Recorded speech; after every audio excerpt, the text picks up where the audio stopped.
This tastes like prison food, my sister-in-law sneered, shoving her plate away in disgust. Honestly, it is embarrassing you even served this. Everyone at the table froze.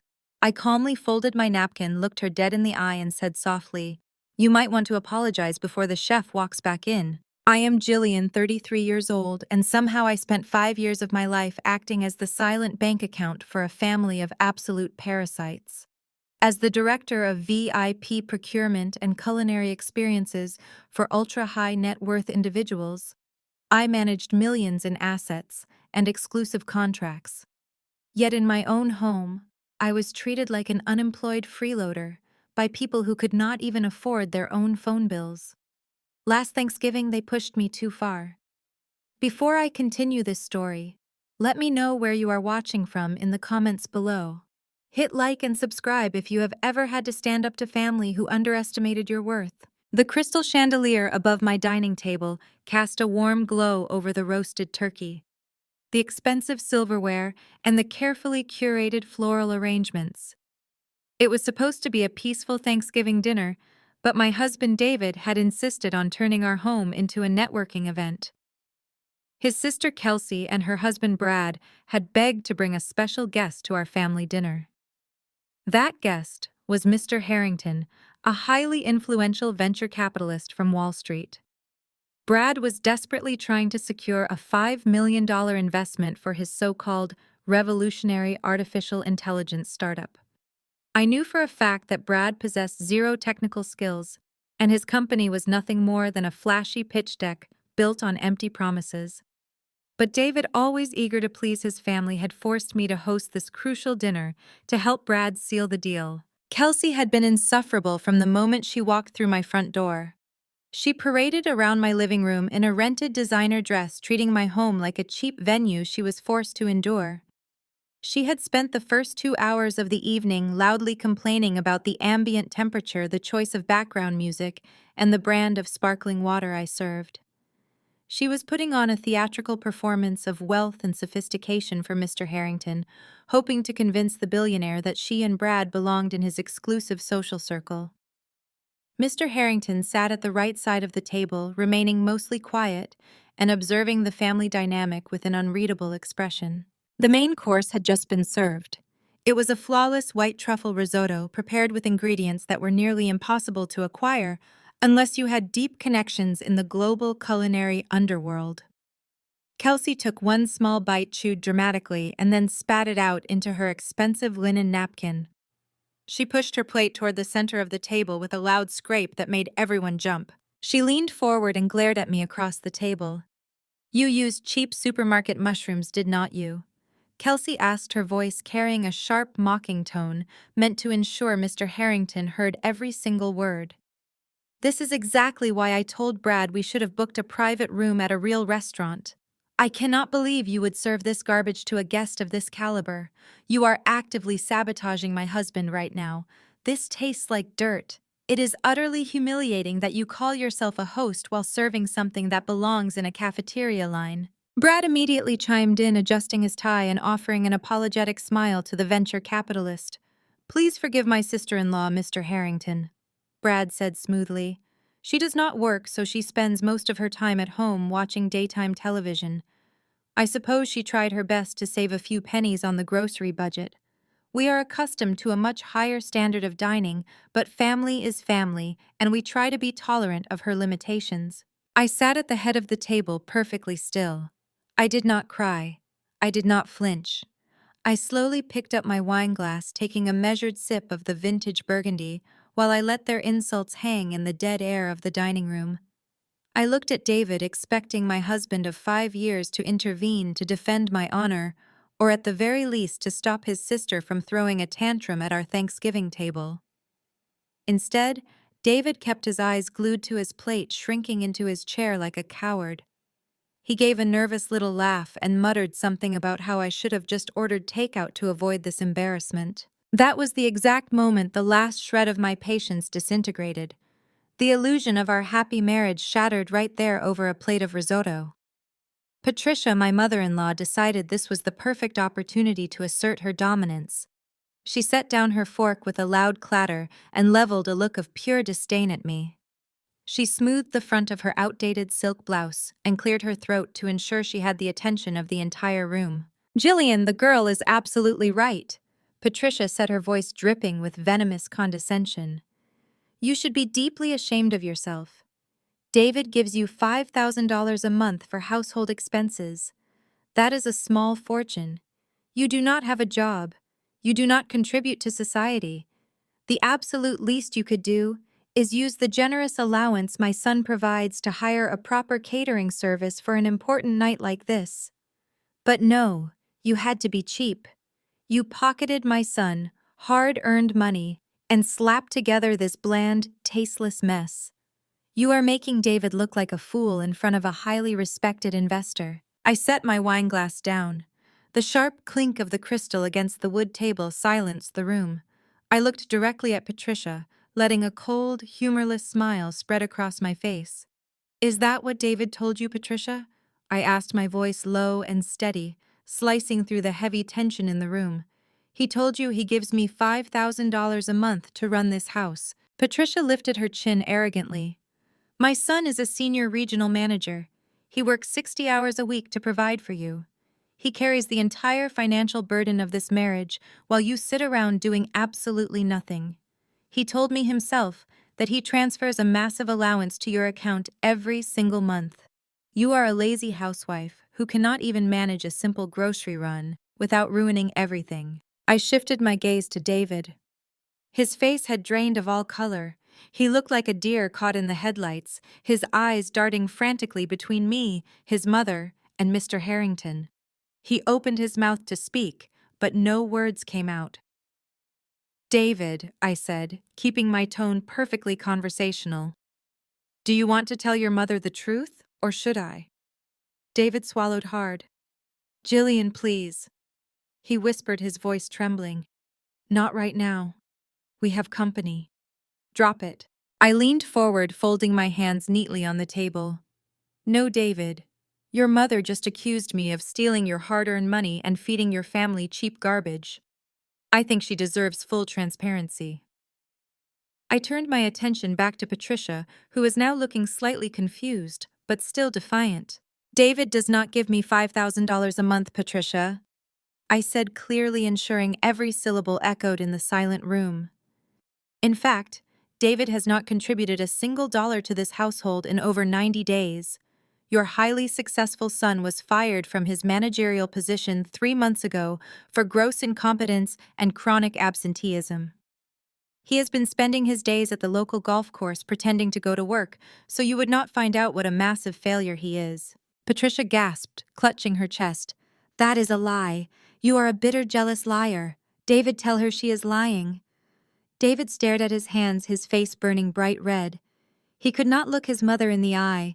He just shook his head slightly, a pathetic gesture of defeat. "I am the one who pays the mortgage." I continued, raising my voice just enough to drown out Kelsey's sharp intake of breath. "I pay for the electricity keeping these lights on.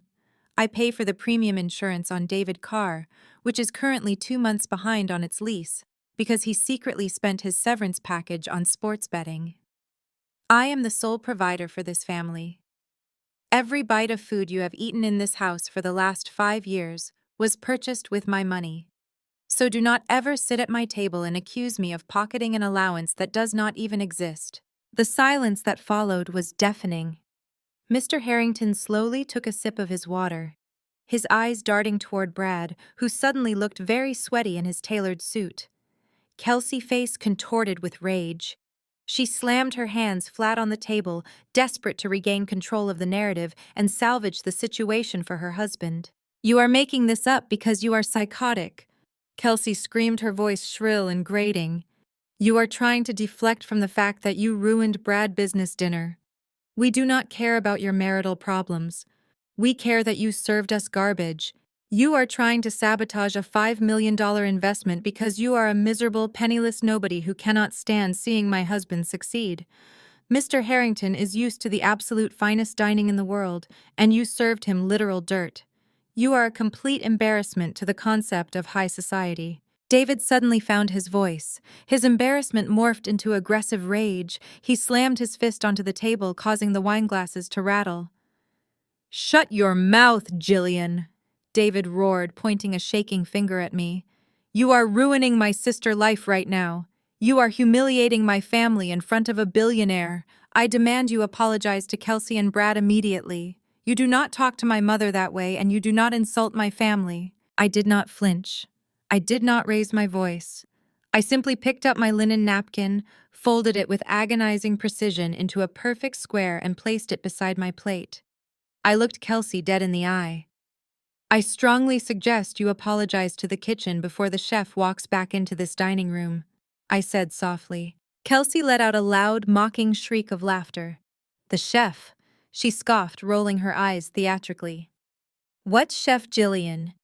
Did you hire a line cook from the local diner to heat up canned soup? Please, do not try to pretend you have the money to hire private catering. We all know you are completely broke. You probably cooked this mess yourself, and you are just trying to sound important. I will not apologize to anyone, least of all some amateur fry cook you paid minimum wage to ruin my Thanksgiving. Right as the words left her mouth, the heavy wooden double doors leading to the kitchen swung open. A tall man stepped into the dining room. He was dressed in a pristine white double-breasted chef coat, with his name embroidered in elegant black cursive over his heart. He carried a silver tray holding a fresh batch of shaved white truffles. He moved with a quiet, commanding authority, his sharp features set in a mask of professional irritation. He walked directly toward the head of the table, stopping right behind my chair. He looked down at the plate Kelsey had shoved away. He let out a slow, deliberate sigh of pure disdain. Mr. Harrington, who had been sitting completely still for the last 10 minutes, suddenly froze. His eyes widened in absolute shock. He stared at the man in the white coat, as if he had just seen a ghost. The heavy silver fork slipped from Mr. Harrington's fingers, hitting his porcelain plate with a sharp, ringing clatter that echoed through the entire room. Mr. Harrington pushed his chair back and stood up so quickly he nearly knocked his water glass over. He completely ignored Brad, who was desperately trying to hand him a glossy investment brochure. He ignored Kelsey, who was still wearing a smug, arrogant smirk. He ignored Patricia and David entirely. Mr. Harrington took a step forward, his voice trembling with sheer disbelief. "Good Lord above!" Mr. Harrington stammered, his eyes locked on the man standing behind me. "Chef Alain." Mr. Harrington's hands visibly shook as he stared at the man standing behind my chair. The heavy silver fork he had dropped lay forgotten on the Persian rug. "Chef Alain." Mr. Harrington breathed out the name like a devout believer stepping into a holy sanctuary. "I have been on the wait list for your exclusive tasting menu in Manhattan for 24 months. My executive assistant calls your private reservation line every single morning at exactly 8 o'clock.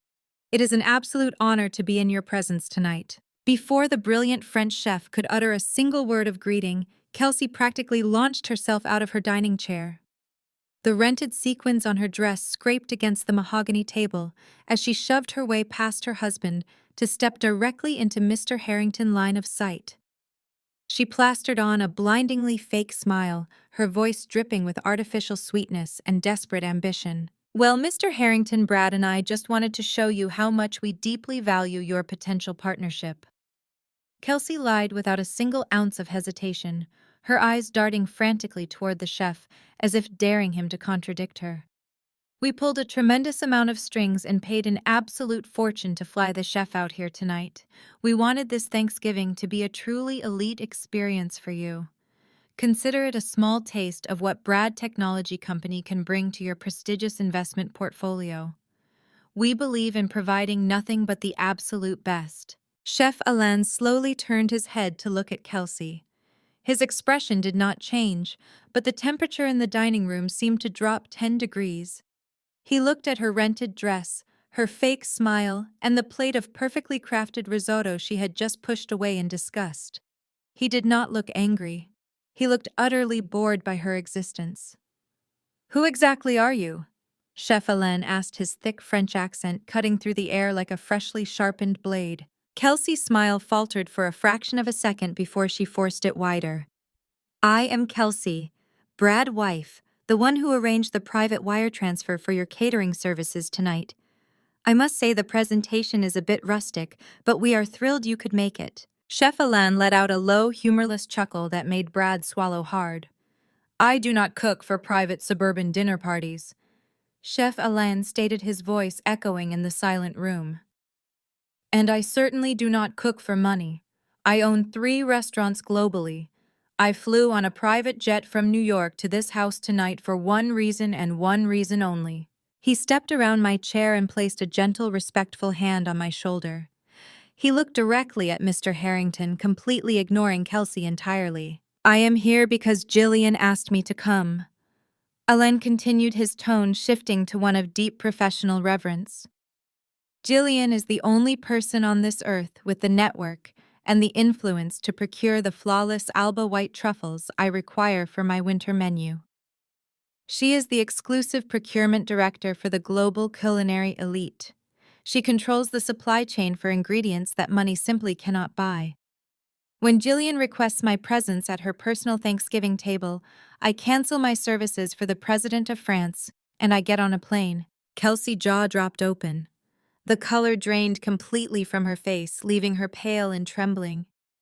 She looked like she had just been physically struck. She stared at me, then at the chef, her mouth opening and closing as she struggled to form a coherent sentence. The grandiose illusion she had spent the entire evening building for the billionaire investor had just been incinerated in front of her eyes. Mr. Harrington turned his gaze slowly toward me. The polite indifference he had worn all evening was completely gone, replaced by a look of profound respect and intense curiosity. You are the invisible broker, Mr. Harrington said softly, connecting the dots. The one who secured the bluefin tuna for the Monaco summit last year. My colleagues on Wall Street have whispered about your procurement agency for years, but nobody knew your actual identity. It is an absolute privilege to sit at your table, Jillian. I smiled gracefully, nodding at the billionaire. The privilege is mine, Mr. Harrington. Please enjoy the risotto. The truffles were harvested in Italy less than 14 hours ago. Kelsey sank back into her chair, utterly humiliated. Her grand plan to use my house to elevate her social status had completely backfired. But the silence in the room only lasted for a few seconds. Patricia, refusing to let her golden daughter look like a fool, immediately went on the offensive. If she could not attack my cooking anymore, she was going to attack my character. Patricia slammed her hands on the table, her face twisting into a mask of righteous indignation. You are a partner to a Michelin star empire. Patricia shrieked, her voice echoing off the vaulted ceilings. You run a global procurement agency for billionaires. You sit there acting like a simple housewife while you are secretly hoarding massive amounts of wealth. How dare you? I took another sip of my wine, entirely unbothered by her screaming.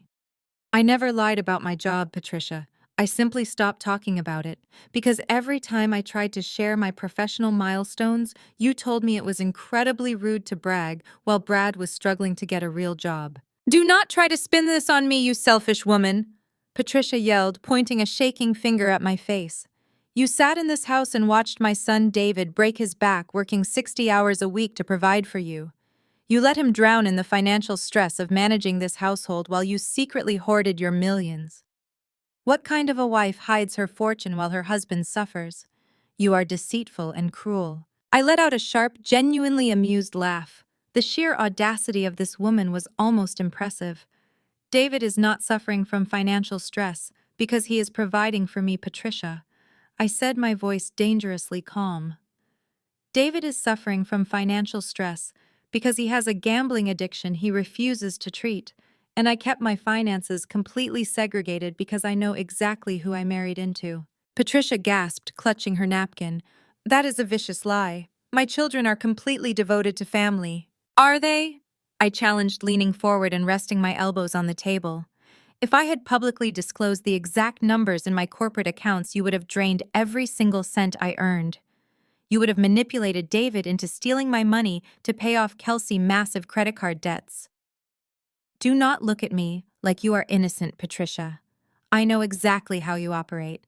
Just 2 years ago, you sat in my living room and begged David to take out a second mortgage on this house just so you could pay for Kelsey's destination wedding in Cabo.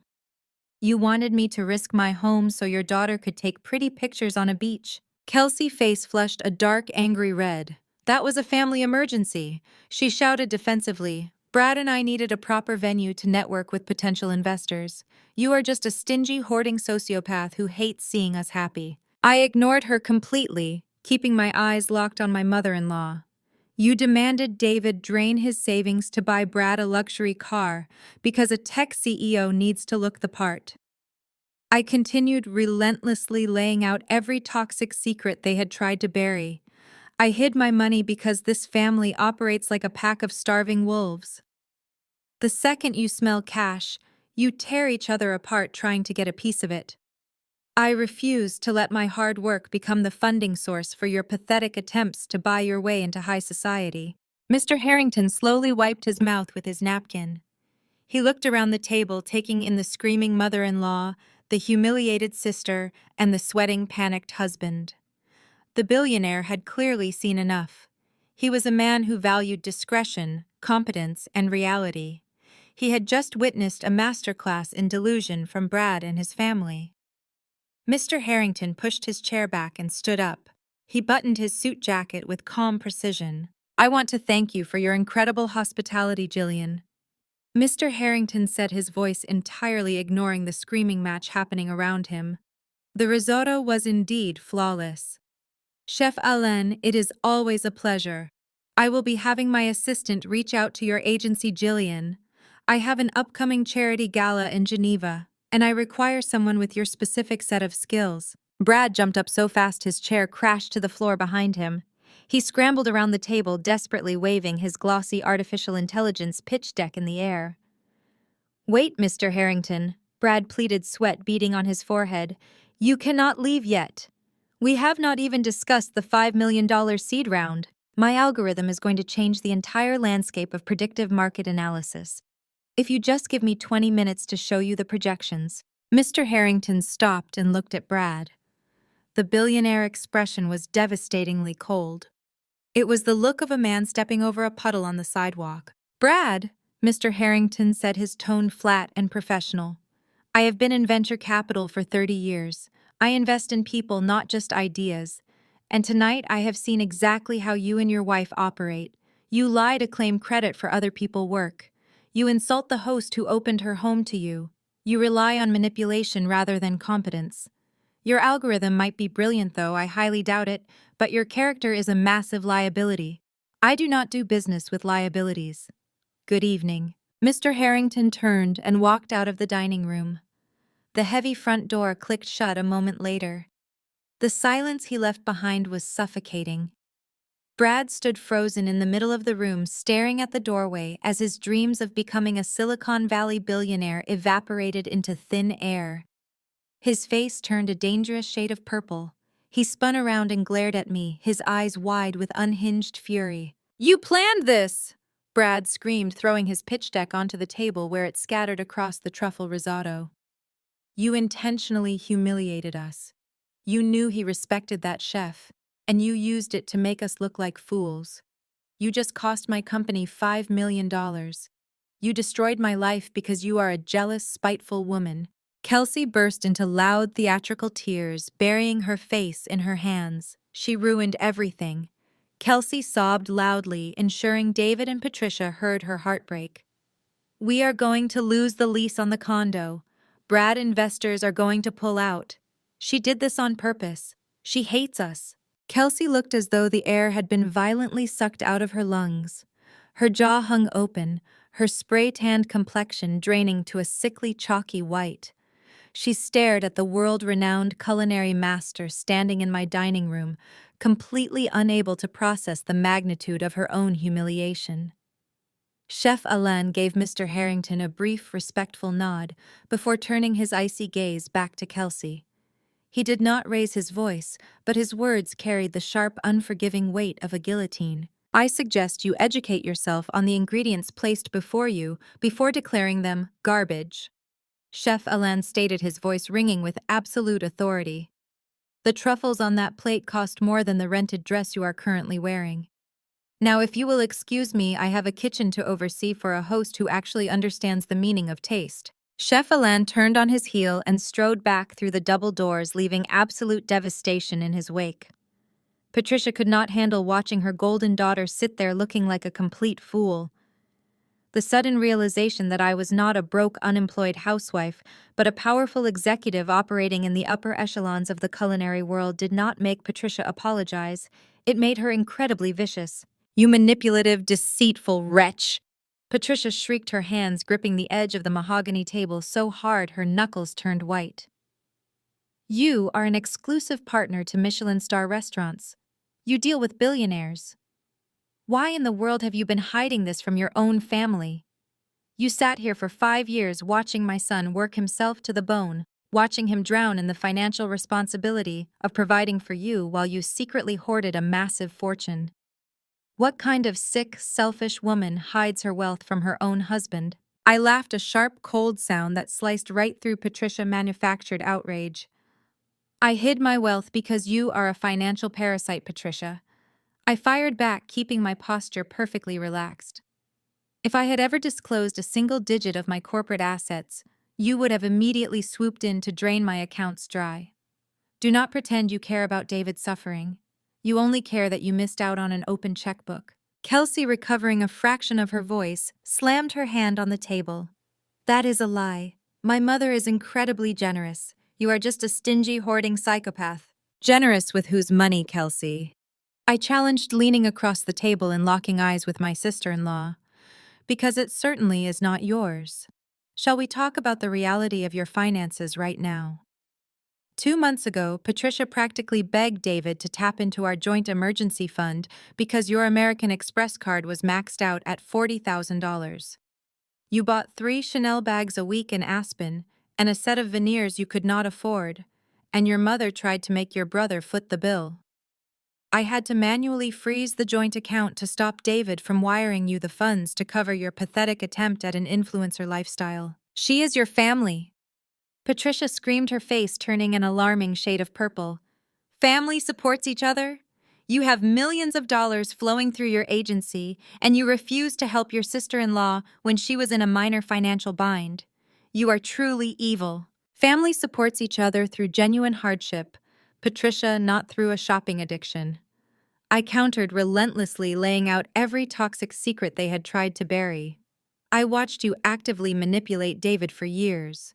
You constantly guilt-tripped him into paying for your luxury spa retreats, claiming his father left you with nothing.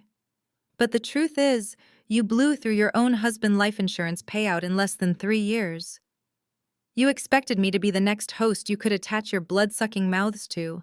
I kept my money segregated and locked in a trust because I knew the second you smelled cash, you would demand I fund this ridiculous circus." Mr. Harrington had remained standing this entire time. He looked from Patricia, red screaming face, to Kelsey, tear-streaked makeup, and finally to Brad, who was visibly sweating and clutching his useless pitch deck. The billionaire adjusted his suit jacket, his expression completely devoid of whatever polite interest he had harbored earlier in the evening. "I believe I have seen enough," Mr. Harrington said, his calm voice effortlessly cutting through the chaotic shouting. He did not look at Brad. He did not even acknowledge Kelsey or Patricia. He kept his eyes entirely on me. "Jillian, your reputation in the industry is entirely justified. Your composure under fire is remarkable. However, I make it a strict personal rule never to associate with individuals who lack basic integrity, let alone those who insult their own hosts." Brad panicked. He lunged forward, nearly knocking over his wine glass. "Mr. Harrington, please. You cannot just leave. We have not even discussed the artificial intelligence algorithm. My company is poised to disrupt the entire tech sector. I just need $5 million to scale the infrastructure. Do not let this silly family drama distract you from a massive return on investment." Mr. Harrington paused near the doorway. He turned his head slightly, giving Brad a look of absolute chilling pity. "Your company is nothing but a buzzword salad built by a man who clearly has zero actual technical expertise. I ran a background check on you this morning, Brad. You do not even have a working prototype. You are looking for $5 million to pay off your previous failed ventures and maintain a wealthy facade. I came tonight purely out of respect for a mutual colleague who vouched for your networking skills. Clearly that colleague was mistaken. You are a fraud. Mr. Harrington looked back at me one last time. Thank you again for the exquisite risotto, Jillian. Have a wonderful evening. The heavy oak door clicked shut behind him, sealing Brad's fate. The dining room erupted. Brad grabbed his glossy pitch deck and hurled it across the room. The thick paper smacked against the wall and scattered over the hardwood floor. You ruined it! Brad shrieked, his voice cracking with pure hysteria. He pointed a shaking finger at me. You set me up. You knew exactly who he was. You knew he respected your chef. And you orchestrated this entire humiliation to make me look incompetent. You just cost me $5 million. Kelsey burst into loud, ugly sobs. She grabbed David's arm, shaking him violently. Do something, David. Your wife just destroyed my husband's life. We are going to lose everything. The investors are going to pull our seed money by Friday. We will be bankrupt. She did this on purpose because she is a jealous, hateful hag. David finally stood up. For the past 30 minutes, my husband had watched his family hurl insults at me. He had watched them try to claim credit for my professional connections. He had watched his mother demand access to my money. And now, instead of defending the woman he married, David chose his side. He chose the parasites. He slammed his fist down on the dining table, rattling the crystal glasses. You have lost your mind, Jillian! David roared, his chest heaving with furious indignation. You sat there and embarrassed my mother. You humiliated my sister in our own home. You purposely drove away the only investor willing to save Brad Company. You have been lying to me about your wealth for 5 years, treating me like a fool while you hoarded millions. I looked up at him, completely unfazed by his temper tantrum. I treated you like a partner until you proved you were just another dependent looking for a handout, David. Shut up! David screamed, his face inches from mine. You owe this family. You just cost Brad his startup, so you are going to replace that investment yourself. You are going to log into whatever secret offshore accounts you have been hiding from me, and you are going to wire $500,000 into Brad's corporate account by tomorrow morning. I am not asking you, Jillian. I am commanding you. I raised an eyebrow, staring at the pathetic man I had married. And if I refuse? If you refuse, I will file for divorce before noon tomorrow. David threatened, a nasty, victorious smirk spreading across his face. I am your husband. We do not live in a separate property vacuum. I will take you to court. I will expose your hidden assets, and the judge will give me exactly half of every single dollar you own. You can either pay Brad $500,000 right now, or I will take half of your entire empire. Make your choice. I looked at my husband, really looked at him, and for the first time in 5 years, the fog of obligation cleared completely. I did not see a partner. I did not see the man I had built a life with. I saw a sinking ship trying to drag me down to the bottom of the ocean with him. The sheer absurdity of his ultimatum brought a cold, sharp smile to my face.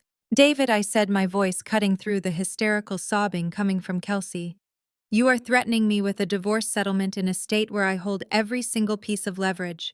You have been unemployed for 3 months. Your personal debts are skyrocketing due to your secret online sports betting, and your sister is currently begging for crumbs from a billionaire who just walked out the door. Do you honestly believe a judge is going to award half of my assets to an unemployed gambler who has contributed nothing to this household for a quarter of a year? David's face went from crimson to a sickly pale gray. He opened his mouth, clearly trying to find a comeback, but his voice failed him. Patricia, sensing her son was losing the battle, tried to step in with her usual brand of gaslighting. She stood up, her hand shaking as she pointed at me. You ungrateful little shrew!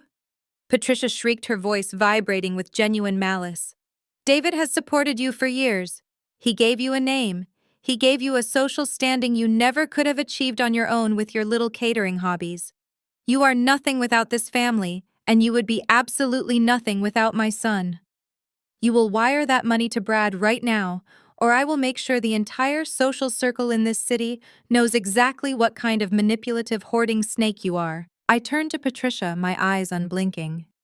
You think your gossip has power over me, Patricia? I countered, my tone completely devoid of emotion. I am the one who curates private events for the very people you spend your entire life trying to impress. I know exactly how much they value your opinion of me. They do not care about your little country club dramas. They care that the truffle risotto they had tonight was perfect, and that I was the one who made sure it got to their table. You are not a gatekeeper of society. You are just a bored, bitter woman who is terrified that her children are finally failing. Brad, who had been listening to our exchange with a desperate, sweating intensity, suddenly lunged toward me. He snatched a decorative, heavy crystal vase from the sideboard and slammed it onto the table, shattering it into pieces. His eyes were wide, manic, and terrifying. "You think this is a joke?" Brad shouted, his voice cracking. "I have investors coming to my office on Monday morning. I need that capital. If I do not have it, I am finished. I will lose the office. I will lose my car. I will lose everything. If I go down, I am taking you with me. You think you are so smart with your secret accounts and your elite contracts. I will call the police and report you for tax evasion. I will call the IRS. I will ruin your reputation just like you ruined my chance with Harrington." I did not even stand up. I simply watched him descend into total, predictable chaos. "You can call whoever you want, Brad," I said calmly. "Everything I own is declared audited and protected by the best legal team in the country. You, on the other hand, just threatened a woman in front of her domestic staff who have been recording this entire pathetic display from the kitchen hallway." The three housekeepers stepped into the dining room, their expressions stern. They were witnesses to everything. David, Kelsey, Brad, and Patricia turned to look at them, their faces shifting from rage to genuine cold panic. They realized the power dynamic had shifted permanently. They were no longer in their own living room. They were in a house they did not own, surrounded by people who did not respect them, and they were officially out of options. "David," I said, making my final move, "you have 2 minutes to pack your things and leave my house. If you are still here by the time the clock strikes, I will be calling the police to report a trespassing incident. I do not care if you have nowhere to go. I do not care if you have to sleep in your car. This is no longer your home." Patricia started to sob, a fake wheezing sound that she hoped would buy her sympathy. "Jillian, please. You cannot throw us out on Thanksgiving." "It is not Thanksgiving for me anymore, Patricia," I corrected her. "It is the night I finally stop paying for your mistakes. Kelsey, take your husband and your mother and get out of my sight." I walked to the sideboard, picked up my phone, and dialed a number. The ringing sound seemed to last an eternity in the absolute silence of the room. When the operator answered, I spoke clearly and loudly. "Hello, this is Jillian. I need an emergency security escort to remove 4 trespassers from my private property. They are becoming violent. Please send assistance immediately." The color vanished from all 4 of their faces at once. They knew the security team at this estate was not a group of local rent-a-cops. They were professional bodyguards I hired specifically for events like this. Brad grabbed Kelsey's arm, his bravado instantly replaced by the cowardly reality of a man who knew he had crossed a legal line. "Let us go," Brad hissed at his wife, his voice trembling. "This is not worth it. We can find another way to get the money." They scrambled toward the foyer, their fine clothes looking cheap and disheveled in their panicked state. David stood in the doorway for one last second, looking at me with a mixture of hatred and lingering delusional hope. He thought I was bluffing. He thought I would wait for him to apologize in the hallway, that I would eventually let him back in. I did not even look at him. I turned my back on the entire group and walked back into the kitchen. As the front door slammed shut, the heavy thud signaled the end of my marriage, the end of my relationship with his family, and the beginning of a life where I no longer had to hide my own strength.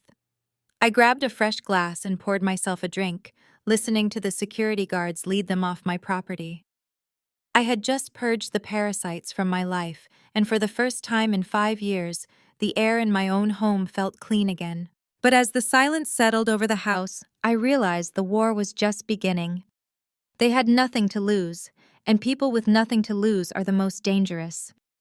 I pulled out my phone and sent a single text to my private investigator. "Watch them. Every move they make. I want to know who they call next." The morning sunlight filtered through the sheer curtains of my bedroom, casting a cold, sharp light over the hardwood floor. I had not slept, but I was not tired. I moved with a clinical precision that surprised even myself.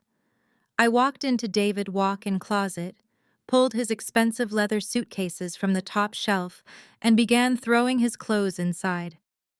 I did not bother folding his designer suits or protecting his expensive watches. I simply dumped them in.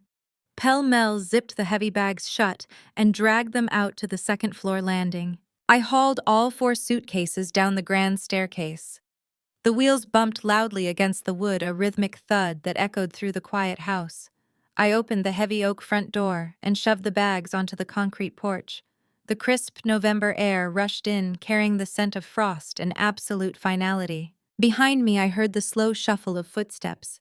David emerged from the guest bedroom where he had spent the night after his pathetic tantrum. He was wearing rumpled sweatpants, his hair sticking up at odd angles, rubbing his eyes like a man who fully expected his wife to be waiting in the kitchen with a fresh pot of coffee. He stopped at the bottom of the stairs, staring at the wide-open front door and his luggage sitting abandoned on the porch. A slow, incredibly arrogant smirk spread across his face. He actually chuckled, shaking his head as if he were dealing with a petulant child. "You are really leaning into this dramatic housewife routine, Jillian," David said, crossing his arms and leaning casually against the banister, throwing the bags out on the porch. "What is the next step? Are you going to dramatically throw my golf clubs onto the front lawn? You need to grow up and calm down immediately. I gave you a direct order last night to fund Brad's seed round, and instead of behaving like a rational partner, you are throwing a theatrical temper tantrum." I leaned against the doorframe, watching him with absolute freezing pity. "I am not throwing a tantrum, David. I am taking out the trash. I told you last night that you had exactly 2 minutes to leave. You chose to pass out in the guest room instead. I am merely expediting your departure." David's smirk vanished, replaced by a flash of genuine ugly anger. He reached into his pocket and pulled out his phone. "Fine. You want to play hardball," David sneered, unlocking his screen with aggressive taps. "I warned you what would happen if you did not comply with my demands. I am logging into our joint high-yield savings account right now. I am draining every single cent of the $300,000 we have in there, and I am sending it directly to my mother. Then I am calling a divorce lawyer to take half of your secret catering empire. Let us see how smug you look when you have zero liquidity to run your precious business." He tapped fiercely on his screen, opening the banking application. I stood perfectly still, watching his thumb hit the transfer button. He waited for the confirmation screen. Instead, a bright red warning banner flashed across his phone. He frowned, his thumb jabbing the screen again, harder this time. "Processing error. Account restricted. Please contact your branch administrator." He refreshed the app frantically, his breathing picking up speed.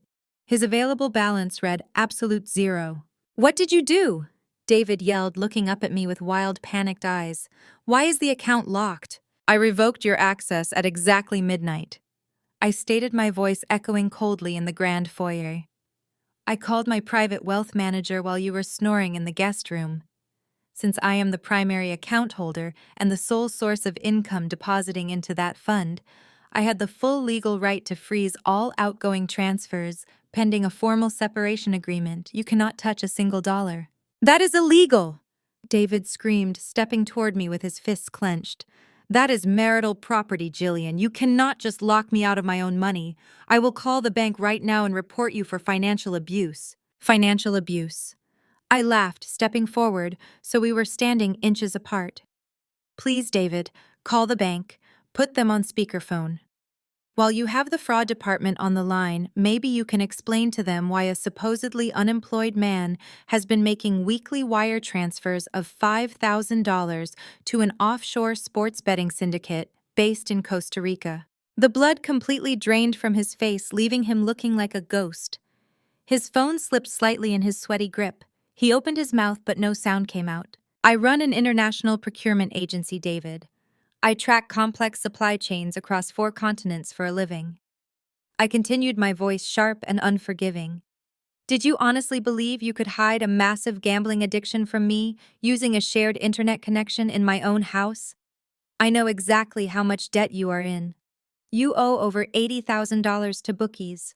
You thought you could use my corporate assets to cover your tracks, and you thought you could use Brad Imaginary Tech Company as a front to wash the money, so I would never notice the missing funds. You have zero leverage. I said, stepping even closer, forcing him to back away. If you try to drag me into a divorce court and demand half my assets, my legal team will submit your complete betting history. They will show a judge that you have been actively dissipating marital assets on illegal offshore gambling for the past 14 months. You will not get a dime of my corporate money.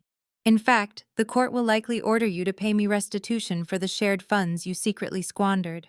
David stumbled backward, his heel hitting the bottom step of the staircase. He looked at the heavy leather suitcases on the porch, finally realizing that this was not a fight he could win. The illusion of his power was gone. He was entirely exposed, broke, and out of options. "Take your bags and get off my property, David," I commanded, pointing to the open door. "Your mother and your sister are probably waiting for you to save them from ruin. Go be the man of their house because you are officially evicted from mine." David did not move. He stood on the concrete porch, the cold wind whipping his unkempt hair, and then slowly he stepped back inside. He deliberately kicked one of the heavy leather suitcases out of his way, letting it topple down the steps. He closed the heavy oak door behind him, the loud click echoing in the grand foyer. "You are not kicking me out, Jillian." David sneered, his chest puffing out as he tried to physically intimidate me by stepping into my personal space. "You can freeze the bank accounts, you can play your little power games, but you clearly do not understand how the law works. I am your husband. We live in a state that enforces the equal distribution of marital assets." He paced across the hardwood floor, his confidence returning in a sickening, desperate wave. "Every single dollar you made during our marriage belongs to me just as much as it belongs to you. This house, your procurement agency, your investment portfolios. The law dictates that I get exactly 50%. So go ahead, call your security guards. Kick me out tonight. Tomorrow morning, my lawyer will file a petition that will legally strip you of half your empire. You are going to write me a check for millions, and I am going to walk away a very wealthy man." I did not scream. I did not flinch. I simply crossed my arms and let a slow, genuine smile spread across my face. I looked at him like he was a fascinating, incredibly stupid insect.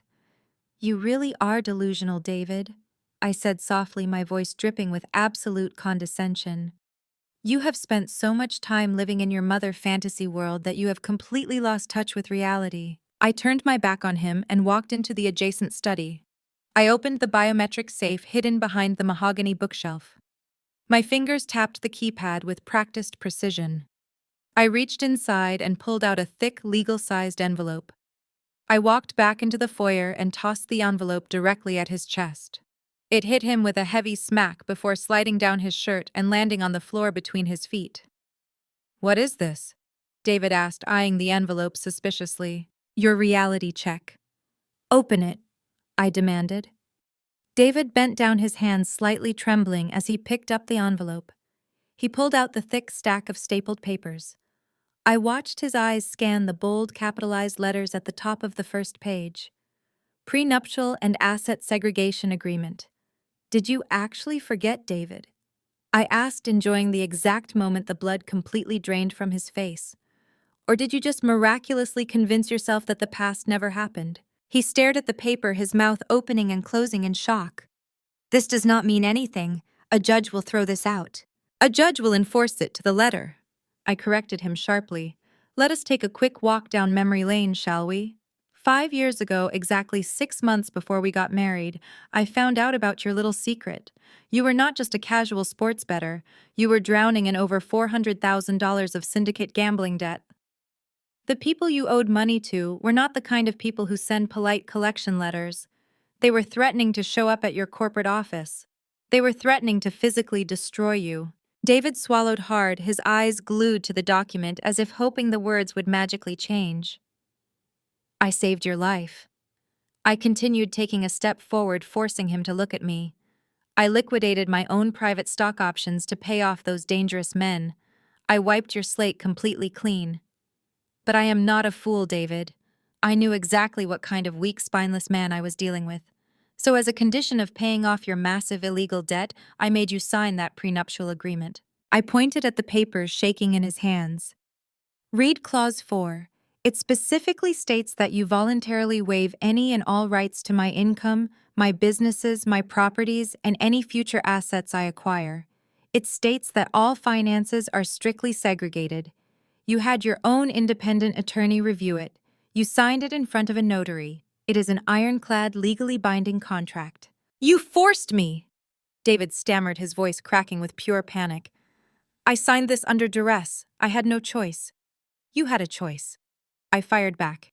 Your choice was to either sign the contract and let me save your pathetic life, or refuse to sign it and let those bookies break both of your legs. You chose the safety of my money. David dropped the document. It scattered across the floor. His arrogant posture completely collapsed. He looked like a deflated balloon. Jillian, please. You cannot do this to me. I have nothing. I have been unemployed for 3 months. I do not have a car in my name. I do not have a place to live. And whose fault is that? I asked, feeling absolutely zero pity for the man standing in front of me. You spent the last 5 years living rent-free in my house, eating the food I bought, sleeping in a bed I paid for, while secretly funneling whatever allowance I gave you right back into illegal gambling. You thought you could just coast on my hard work forever. You thought you could sit at my dining table tonight and let your toxic mother and your fraudulent brother-in-law insult me, disrespect me, and demand my money. I was wrong. David pleaded, taking a step toward me with his hands raised in surrender. I was just stressed. Brad was putting pressure on me. My mother was in my ear. I lost my temper. I am your husband, Jillian. We can fix this. I will go to rehab for the gambling. I will cut them off. Just give me another chance. There are no more chances, David. I said, my voice dropping to a deadly quiet whisper. You showed me exactly who you are tonight. When push came to shove, you chose the parasites. You demanded I hand over $500,000 to a con artist. You threatened to destroy me in divorce court. I stepped over the scattered pages of the prenuptial agreement, walked to the front door, and pulled it wide open. The freezing night air rushed in again. You wanted a divorce, David. You are getting one.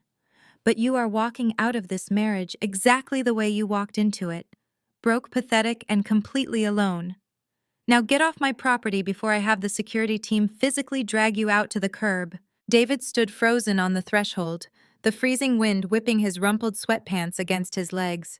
He looked at the leather suitcases on the porch, and then back at me, his eyes wide with the realization that his grand illusion of control had just been completely shattered.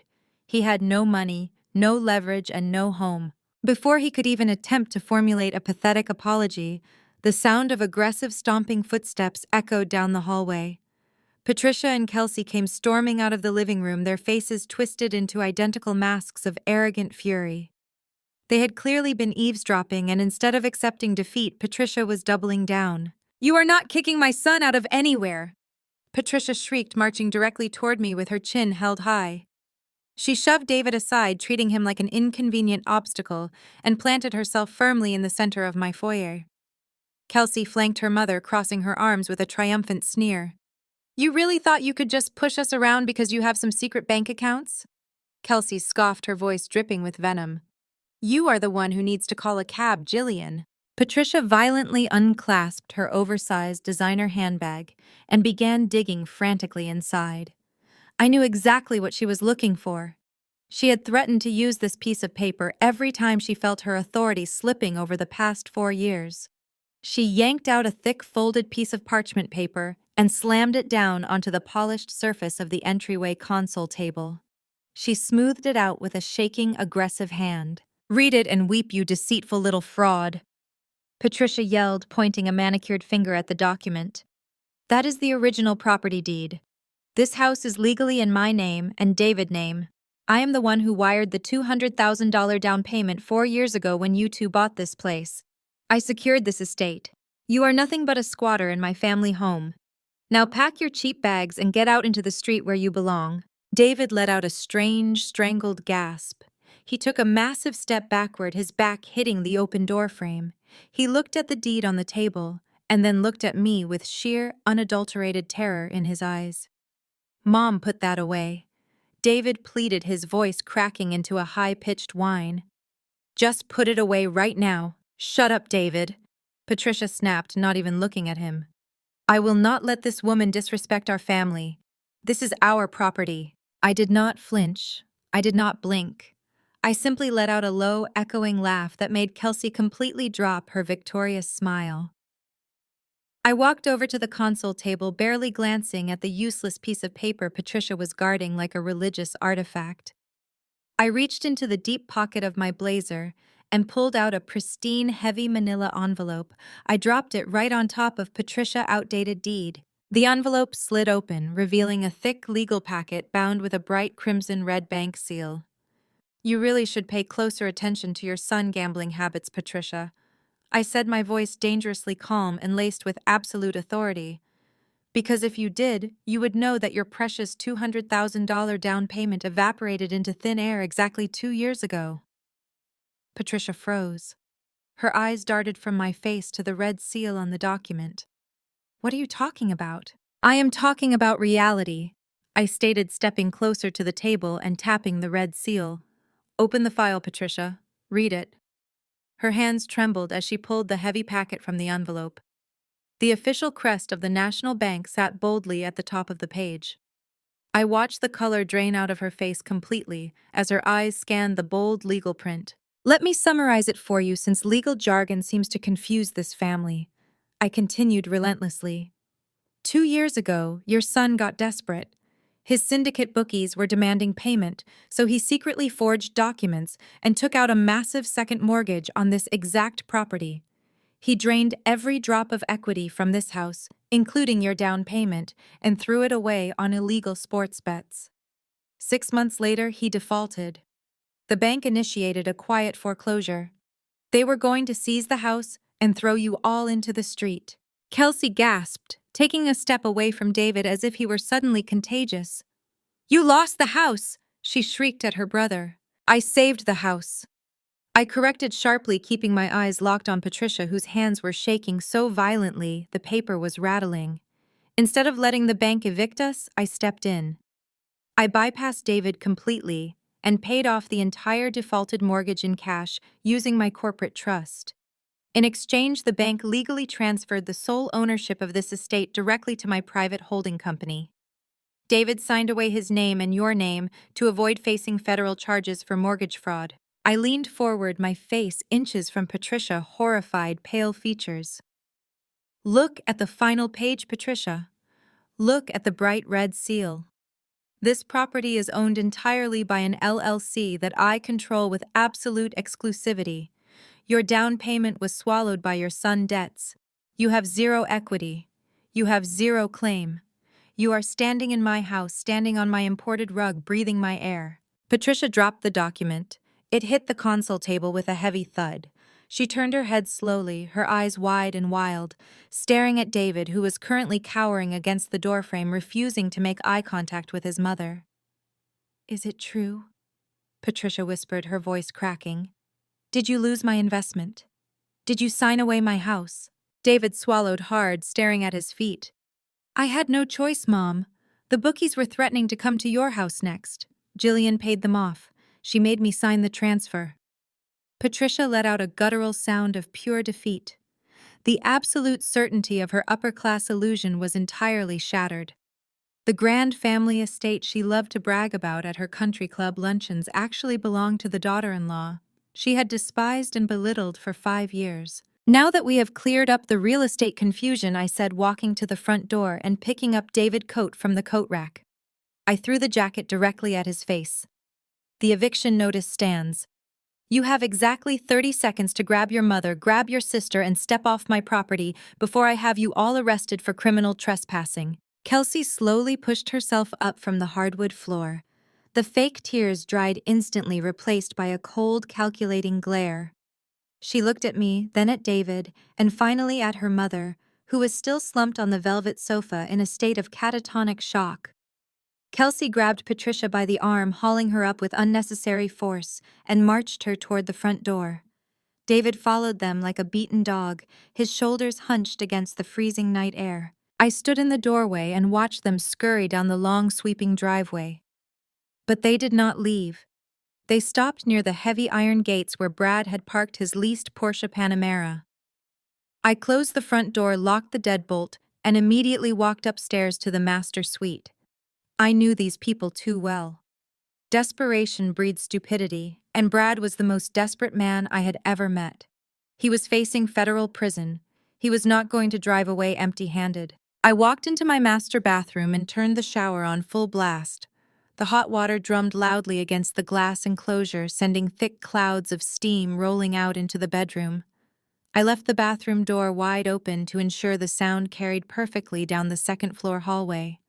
Then I slipped out of the master suite, walked silently across the thick carpet, and stepped into the dark shadows of the guest bedroom directly across from my home office. I did not have to wait long.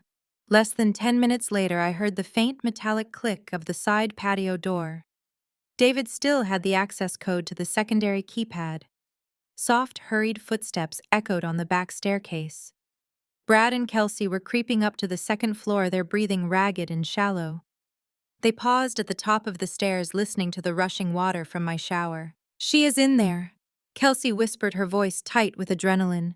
"We have 10 minutes tops. Just get it and let us go."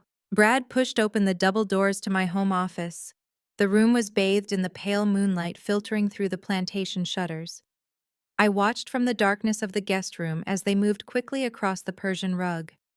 Brad went straight for my mahogany executive desk. He knew exactly what he was looking for. During past family dinners, David had loudly bragged to Brad about my highly classified client roster, a database containing the direct contact information and investment portfolios of over 300 ultra-high net worth individuals. Brad dropped to his knees in front of the bottom right drawer.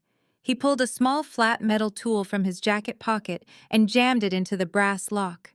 He twisted it violently. The wood splintered slightly, and the lock gave way with a sharp snap. Brad yanked the drawer open. There it was. Resting on a black velvet inlay was a sleek silver USB drive.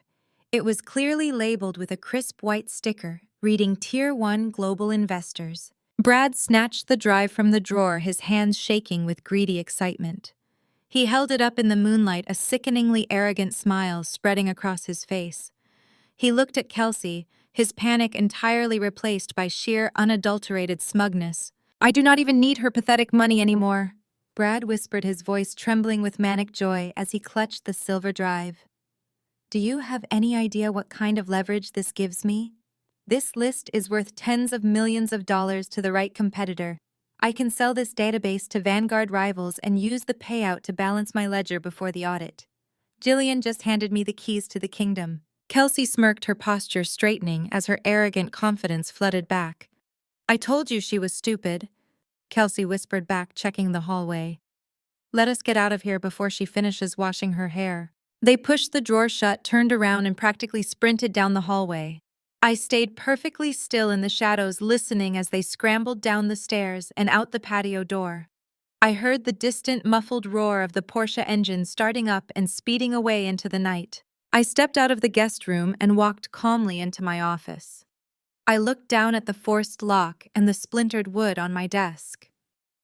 I reached into the pocket of my blazer and pulled out my digital tablet. I swiped the screen open and tapped a heavily encrypted security application. A map of the city illuminated the screen. A bright, pulsing red dot was moving rapidly down the interstate, heading straight toward the downtown financial district. Brad thought he had stolen my lifeblood. He thought he had outsmarted me. He had absolutely no idea that the silver USB drive he was currently clutching in his sweaty palm was a custom-built digital Trojan horse. It did not contain a list of billionaire investors. It contained a highly aggressive self-executing malware program designed to immediately penetrate any computer network it was plugged into. The moment Brad inserted that drive into his office computer to view his stolen prize, the program would silently download his entire fabricated financial ledger package, his embezzled routing numbers, and automatically forward the entire neat, undeniable confession directly to the fraud division of the FBI. I walked into the bathroom, turned off the running shower, and smiled at my reflection in the mirror. The trap was set, and the rats were running straight into the cage. It took exactly 48 hours for Brad to fully convince himself that he was a criminal mastermind. By Wednesday morning, the panic that had driven him to break into my home office was completely gone, replaced by a reckless, manic arrogance. He was sitting in his leased downtown office staring at the stolen files on his monitor, believing he held the key to unlimited wealth. The custom Trojan horse I had engineered was beautiful in its absolute simplicity. It created a phantom directory on his computer screen. To him, it looked exactly like a gold mine. It displayed meticulously organized folders filled with offshore account details, private encrypted email addresses, and direct phone numbers for the wealthiest, most reclusive venture capitalists on the eastern seaboard. It was a digital mirage designed specifically to exploit his greed. Brad did not hesitate. He did not run a security sweep. He did not bother to verify a single data point. He simply started drafting his pitch. I watched the entire process unfold from the quiet comfort of my own desk. My primary monitor displayed a live feed of his screen through the encrypted back door my software had established the second he plugged that silver drive into his company network. He was sending mass emails, blind copying dozens of these fake high-net-worth profiles at once. His investment pitch was a masterpiece of desperate illegal fiction. He promised guaranteed quarterly returns of 40%. He claimed his failing startup had just secured proprietary artificial intelligence algorithms that were days away from being acquired by a major global tech conglomerate. He spun a web of absolute lies, practically begging these phantom billionaires to wire immediate funds to an offshore holding account he had set up in the Cayman Islands to avoid domestic tax scrutiny. He was throwing out buzzwords and fabricated profit margins with the frantic energy of a gambling addict placing one last massive bet. While Brad was busy committing federal wire fraud from his office, Kelsey was busy spending money they did not actually have. Her shattered confidence from the other night had returned with a vengeance. She genuinely believed Brad had secured their future by robbing me blind. She thought they were untouchable. My phone buzzed with a live alert from a burner social media account I used exclusively to monitor her public pages. Kelsey had just gone live from the VIP champagne lounge of a high-end designer boutique in the city center. She was holding a crystal flute in one hand and panning her phone camera across a row of ridiculously expensive limited edition leather handbags with the other. Her voice was shrill, vibrating with vulgar, newly rich energy. She leaned into the camera, tossing her hair over her shoulder. "You guys, big things are happening," Kelsey announced to her thousands of followers, flashing a brilliant fake smile. "My incredible husband just closed a massive $10 million capital injection from an exclusive syndicate of silent investors. We are taking the company global. I am just out here celebrating our success because hard work and true wealth always win." She filmed the sales associate ringing up charges that easily exceeded $60,000. She bought a diamond tennis bracelet, 2 runway coats, and 3 handbags. She was maxing out their remaining personal credit limits, absolutely certain that the phantom investors Brad was currently emailing would be wiring millions of dollars into their corporate accounts by Friday morning. The sheer, unadulterated arrogance was staggering. She even posted a selfie holding the massive shopping bags, adding a caption about leaving toxic, jealous haters in the dust. The toxic hater obviously was meant to be me. I minimized her ridiculous social media feed and refocused my attention on my primary monitor. The dashboard of my tracking software was flashing with a steady red indicator light. Brad was clicking blindly through every single decoy folder on the stolen drive. He opened the file labeled VIP Equity Contacts. He opened the file labeled Offshore Routing Protocols. With every single click, he was eagerly digging his own grave deeper and deeper. He did not realize that the drive was not just feeding him fake data. It was actively, aggressively harvesting his real data. I watched the progress bar on my screen steadily climbing.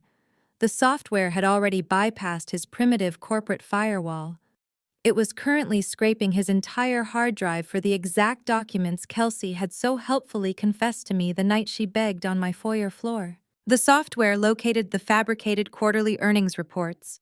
It found the doctored user acquisition metrics. It pulled the internal, highly confidential emails where Brad explicitly instructed his lead accountant to falsify the revenue streams to trick Vanguard Capital.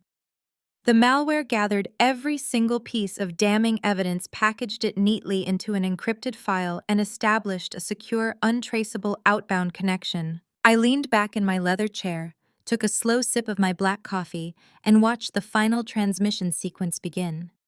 Brad hit send on another massive batch of fraudulent investment pitches, blissfully unaware that operating silently in the background, his entire digital confession was being routed directly to the Cybercrimes Division of the Federal Bureau of Investigation. I smiled as the green confirmation message flashed across my screen. The data transfer was complete. The authorities now possessed everything they needed. Brad had handed them a fully wrapped, airtight conviction for multiple counts of wire fraud, embezzlement, and corporate espionage. The surprise audit Vanguard Capital had scheduled for Friday was no longer his biggest problem. The federal agents who would be kicking down his office door by Thursday morning were going to provide a much harsher reality check. My phone screen lit up, shattering the quiet hum of my home office. It was late Wednesday afternoon, and I had spent the better part of 2 days watching Brad completely dismantle his own life through my encrypted monitoring software. I picked up the device and saw a text notification from Kelsey. She had not spoken a single word to me since I threw her out of my foyer, but her massive ego apparently required an audience for her imaginary victories. I swiped open the message. It was a photo of her holding up 2 glossy gold-embossed tickets. The text below it dripped with her signature brand of toxic, unearned arrogance. "We are attending the exclusive Vanguard Charity Gala this weekend," Kelsey wrote, making sure the designer logo on her handbag was perfectly visible in the frame. "Brad is scheduled to sign massive equity contracts with 3 of the top-tier billionaires from your little hidden list. We do not need your pathetic money anymore. We are stepping into the big leagues. Do not be too jealous of our success, you stingy, bitter old woman." I read the message twice, letting the absolute absurdity of her words wash over me. She actually thought they had won. She honestly believed that her husband, a man currently drowning in fabricated financial reports and offshore wire fraud, was going to walk into a room full of titans and walk out with $10 million in untraceable capital. I did not text her back. I simply smiled, locked my screen, and pressed the intercom button on my massive mahogany desk. "Marcus, are you available?" I asked, my voice calm and completely steady. My lead operational director answered immediately. "Yes, Jillian. I am reviewing the final security protocols for this weekend. How can I help?" I leaned back in my leather chair, staring at the frozen image of Brad desktop on my secondary monitor. I just received a rather amusing update from my sister-in-law. It appears Brad and Kelsey have managed to acquire tickets to the Vanguard Gala this Saturday night. They are under the impression that they are going to crash the event and secure their missing capital to save Brad from federal prison. Marcus let out a sharp, genuine laugh over the intercom. "Are you serious? Do they have any idea who actually runs that event?" "They have absolutely no clue," I replied, resting my chin on my hands. "They think Vanguard Capital is just another faceless investment firm hosting a generic charity dinner for the ultra-rich. They do not realize that Vanguard is a subsidiary shell company completely owned and operated by my private holding corporation. They are walking directly into my house, drinking my imported champagne, and planning to conduct corporate fraud under my roof. How exactly did they get tickets to a closed event?" Marcus asked, his tone shifting back to strict professional efficiency. "The guest list is locked down tightly. Every single attendee is thoroughly vetted by our private security team. They bought them on the secondary charity market." I explained, pulling up the transaction logs on my screen. "Brad is desperate. He paid a massive, ridiculous premium to a third-party broker to secure those seats, thinking it was his golden ticket to access the billionaires he has been emailing all week. Speaking of which, what is the status of those communications?" Marcus typed rapidly on his keyboard for a few seconds.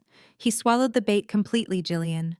"Brad has sent over 50 emails to the decoy profiles we established on the flash drive. He has been aggressively courting Arthur Sterling and Richard Vance. He sent them both the falsified quarterly earnings reports and the doctored user acquisition metrics. He even offered them a guaranteed 40% return if they wire the funds into his offshore account by Monday morning." "And the response?" I asked, already knowing the answer but wanting to confirm the exact timeline. "We replied from the ghost accounts exactly as you instructed," Marcus stated. We told him that Sterling and Vance are highly intrigued by his groundbreaking startup and want to finalize the paperwork in person at the Vanguard Gala.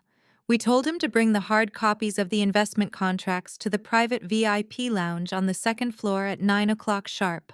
Excellent. I murmured, a cold sense of absolute satisfaction settling over me. What about our friends at the regulatory agencies? Are they fully briefed on the schedule? The Securities and Exchange Commission agents have been monitoring the entire email thread through the secure backdoor portal we provided. Marcus confirmed. They have everything they need for a slam-dunk federal indictment. They have the forged financial documents, the illegal offshore routing requests, and the direct evidence of wire fraud. 2 undercover SEC investigators will be posing as the legal representatives for Sterling and Vance in the VIP lounge.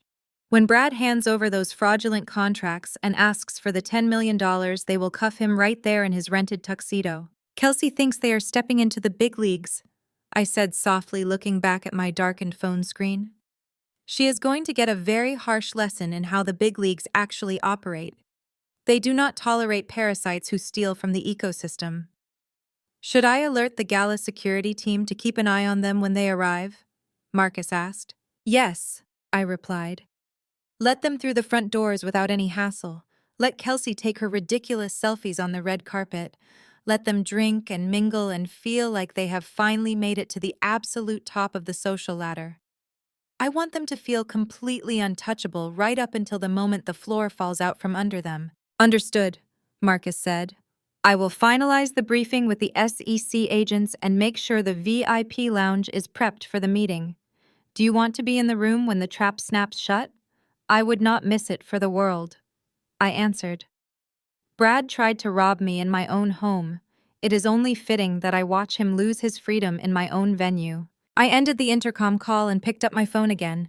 I looked at the picture of Kelsey holding those gold-embossed tickets. She was so desperate for status, so desperate to prove she was better than me, that she was marching her husband straight into a federal sting operation. They had dug the hole, they had jumped inside, and now I was going to hand the FBI the shovel to bury them. Saturday evening arrived with a heavy electric tension in the air. The Vanguard Charity Gala was the crown jewel of the city's social calendar, an event so exclusive that money alone could not buy entry. You needed the right lineage, the right portfolio, or in Brad and Kelsey case, a desperate overpriced transaction on the black market. The venue was a historic downtown armory transformed into a modern palace. Valets in crisp uniforms rushed to park a parade of luxury vehicles, while heavily armed private security checked credentials at a velvet-roped entrance. I stood on the second-floor mezzanine holding a glass of sparkling water, looking down at the grand foyer. My black silk gown caught the light from the massive crystal chandelier overhead. I was not there to socialize. I was there to oversee the final act of a play I had meticulously directed. Marcus stood a few feet away, an earpiece discreetly tucked into his right ear, monitoring the radio chatter from the front door. They just pulled up, Marcus murmured, his eyes scanning the crowd below. Valet tag 42. I stepped closer to the glass railing. Down below, the heavy brass doors opened, and they walked in. Brad, Kelsey, and David entered the lobby like conquering royalty. The visual contrast between their group and the actual billionaires in the room was almost painful to witness. Kelsey was wearing a heavily sequined emerald gown that was clearly rented. The hem was a fraction too long and the fabric bunched awkwardly at her waist. Her neck and wrists were weighed down by massive glittering stones that reflected the light with the harsh, undeniable glare of cubic zirconia. She walked with her chest pushed forward, her phone already out recording the entryway for her social media audience. Brad trailed half a step behind her, suffocating in a rented tuxedo that pinched his shoulders. He was clutching a thick black leather portfolio to his chest, as if his life depended on it. In his mind, it absolutely did. Inside that portfolio were the forged investment contracts he believed would save him from financial ruin. David flanked them on the right, his eyes darting around the open bar and the passing trays of caviar, looking exactly like a scavenger eager for leftovers. They approached the main security checkpoint. I watched Brad hand over the gold-embossed tickets. The head of security scanned the barcodes, glanced up at his monitor, and then gave a subtle nod. The velvet rope was unclipped. They were allowed inside. Kelsey let out a loud, victorious laugh that echoed inappropriately through the refined hum of the lobby. She snatched a glass of vintage champagne from a passing waiter and raised it toward the ceiling, posing for a selfie with Brad. They thought they had infiltrated an impenetrable fortress. They believed their stolen flash drive had given them the ultimate cheat code. Target is moving toward the grand staircase, Marcus reported quietly. The federal agents are in position at VIP Table 1. The audio and visual feeds are active. We are ready to wrap this up. Give me 2 minutes, I said, setting my glass down on a nearby cocktail table. I want to greet our guests before they sit down to dinner. I walked down the sweeping marble staircase, my heels making no sound against the thick carpet runner. I timed my descent perfectly, stepping into the center of the grand foyer, just as Brad, Kelsey, and David turned the corner toward the private VIP section. Kelsey spotted me instantly. For a split second, her eyes widened in genuine shock. Then the shock melted into a nasty, triumphant sneer. Her inflated ego completely overrode any basic sense of caution. Instead of avoiding me, she marched directly across the marble floor, her rented heels clicking aggressively. Brad and David followed close behind their faces, mirroring her toxic arrogance. "Well, look who it is!" Kelsey announced, her voice loud enough to turn the heads of several nearby guests. She looked me up and down, a mocking smile stretching across her face. "I honestly did not expect to see you here, Jillian. Are you here as a waitress to pass out the appetizers?" David let out a sharp, ugly snicker. Brad tightened his grip on his leather portfolio, puffing out his chest with unearned pride. Kelsey stepped closer, pointing a manicured finger at my chest. "We are attending this gala as platinum guests," Kelsey declared, her volume rising as she tried to make sure the surrounding elite heard her. "Get out of the way. Brad is about to meet the boss of the Apex Investment Fund to sign a massive contract. We are beyond your pathetic reach now. So do us a favor and step aside. Do not be too jealous of our success, you stingy, bitter old woman." I did not flinch. I did not raise my voice. I looked at the three of them, absorbing the absolute pinnacle of their delusion. They were standing in a building I owned, drinking champagne I paid for, bragging about a meeting with a billionaire I had entirely fabricated to coordinate with the Securities and Exchange Commission.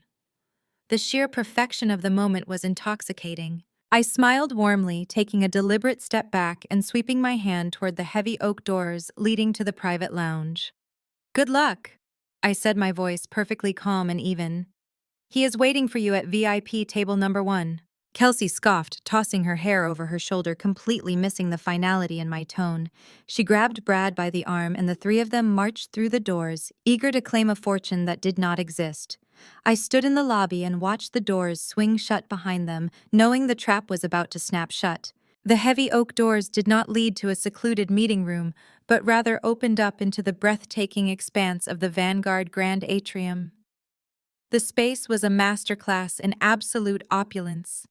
Crystal chandeliers hung from vaulted ceilings, casting a warm golden glow over a sea of bespoke tuxedos, genuine diamond collars, and silk gowns that cost more than Brad's entire leased vehicle. Brad, Kelsey, David, and Patricia stepped into this pristine ecosystem of actual wealth, looking exactly like what they were: frauds. I walked along the glass-paneled mezzanine that circled the upper perimeter of the atrium, keeping myself shrouded in the ambient shadows. From this elevated vantage point, I had a perfect, unobstructed view of the entire floor. I tapped the discreet earpiece hidden beneath my hair and synchronized my frequency with the central security hub. "Marcus, I want visual tracking on all 4 of them." I murmured, my eyes following Kelsey as she immediately elbowed her way toward a passing waiter to hijack an entire tray of caviar canapes. "Copy that, Jillian. Cameras 4, 7, and 9 are locked on the targets," Marcus replied through the earpiece. "They are currently establishing a perimeter near the central ice sculpture. They are not exactly keeping a low profile." That was an understatement.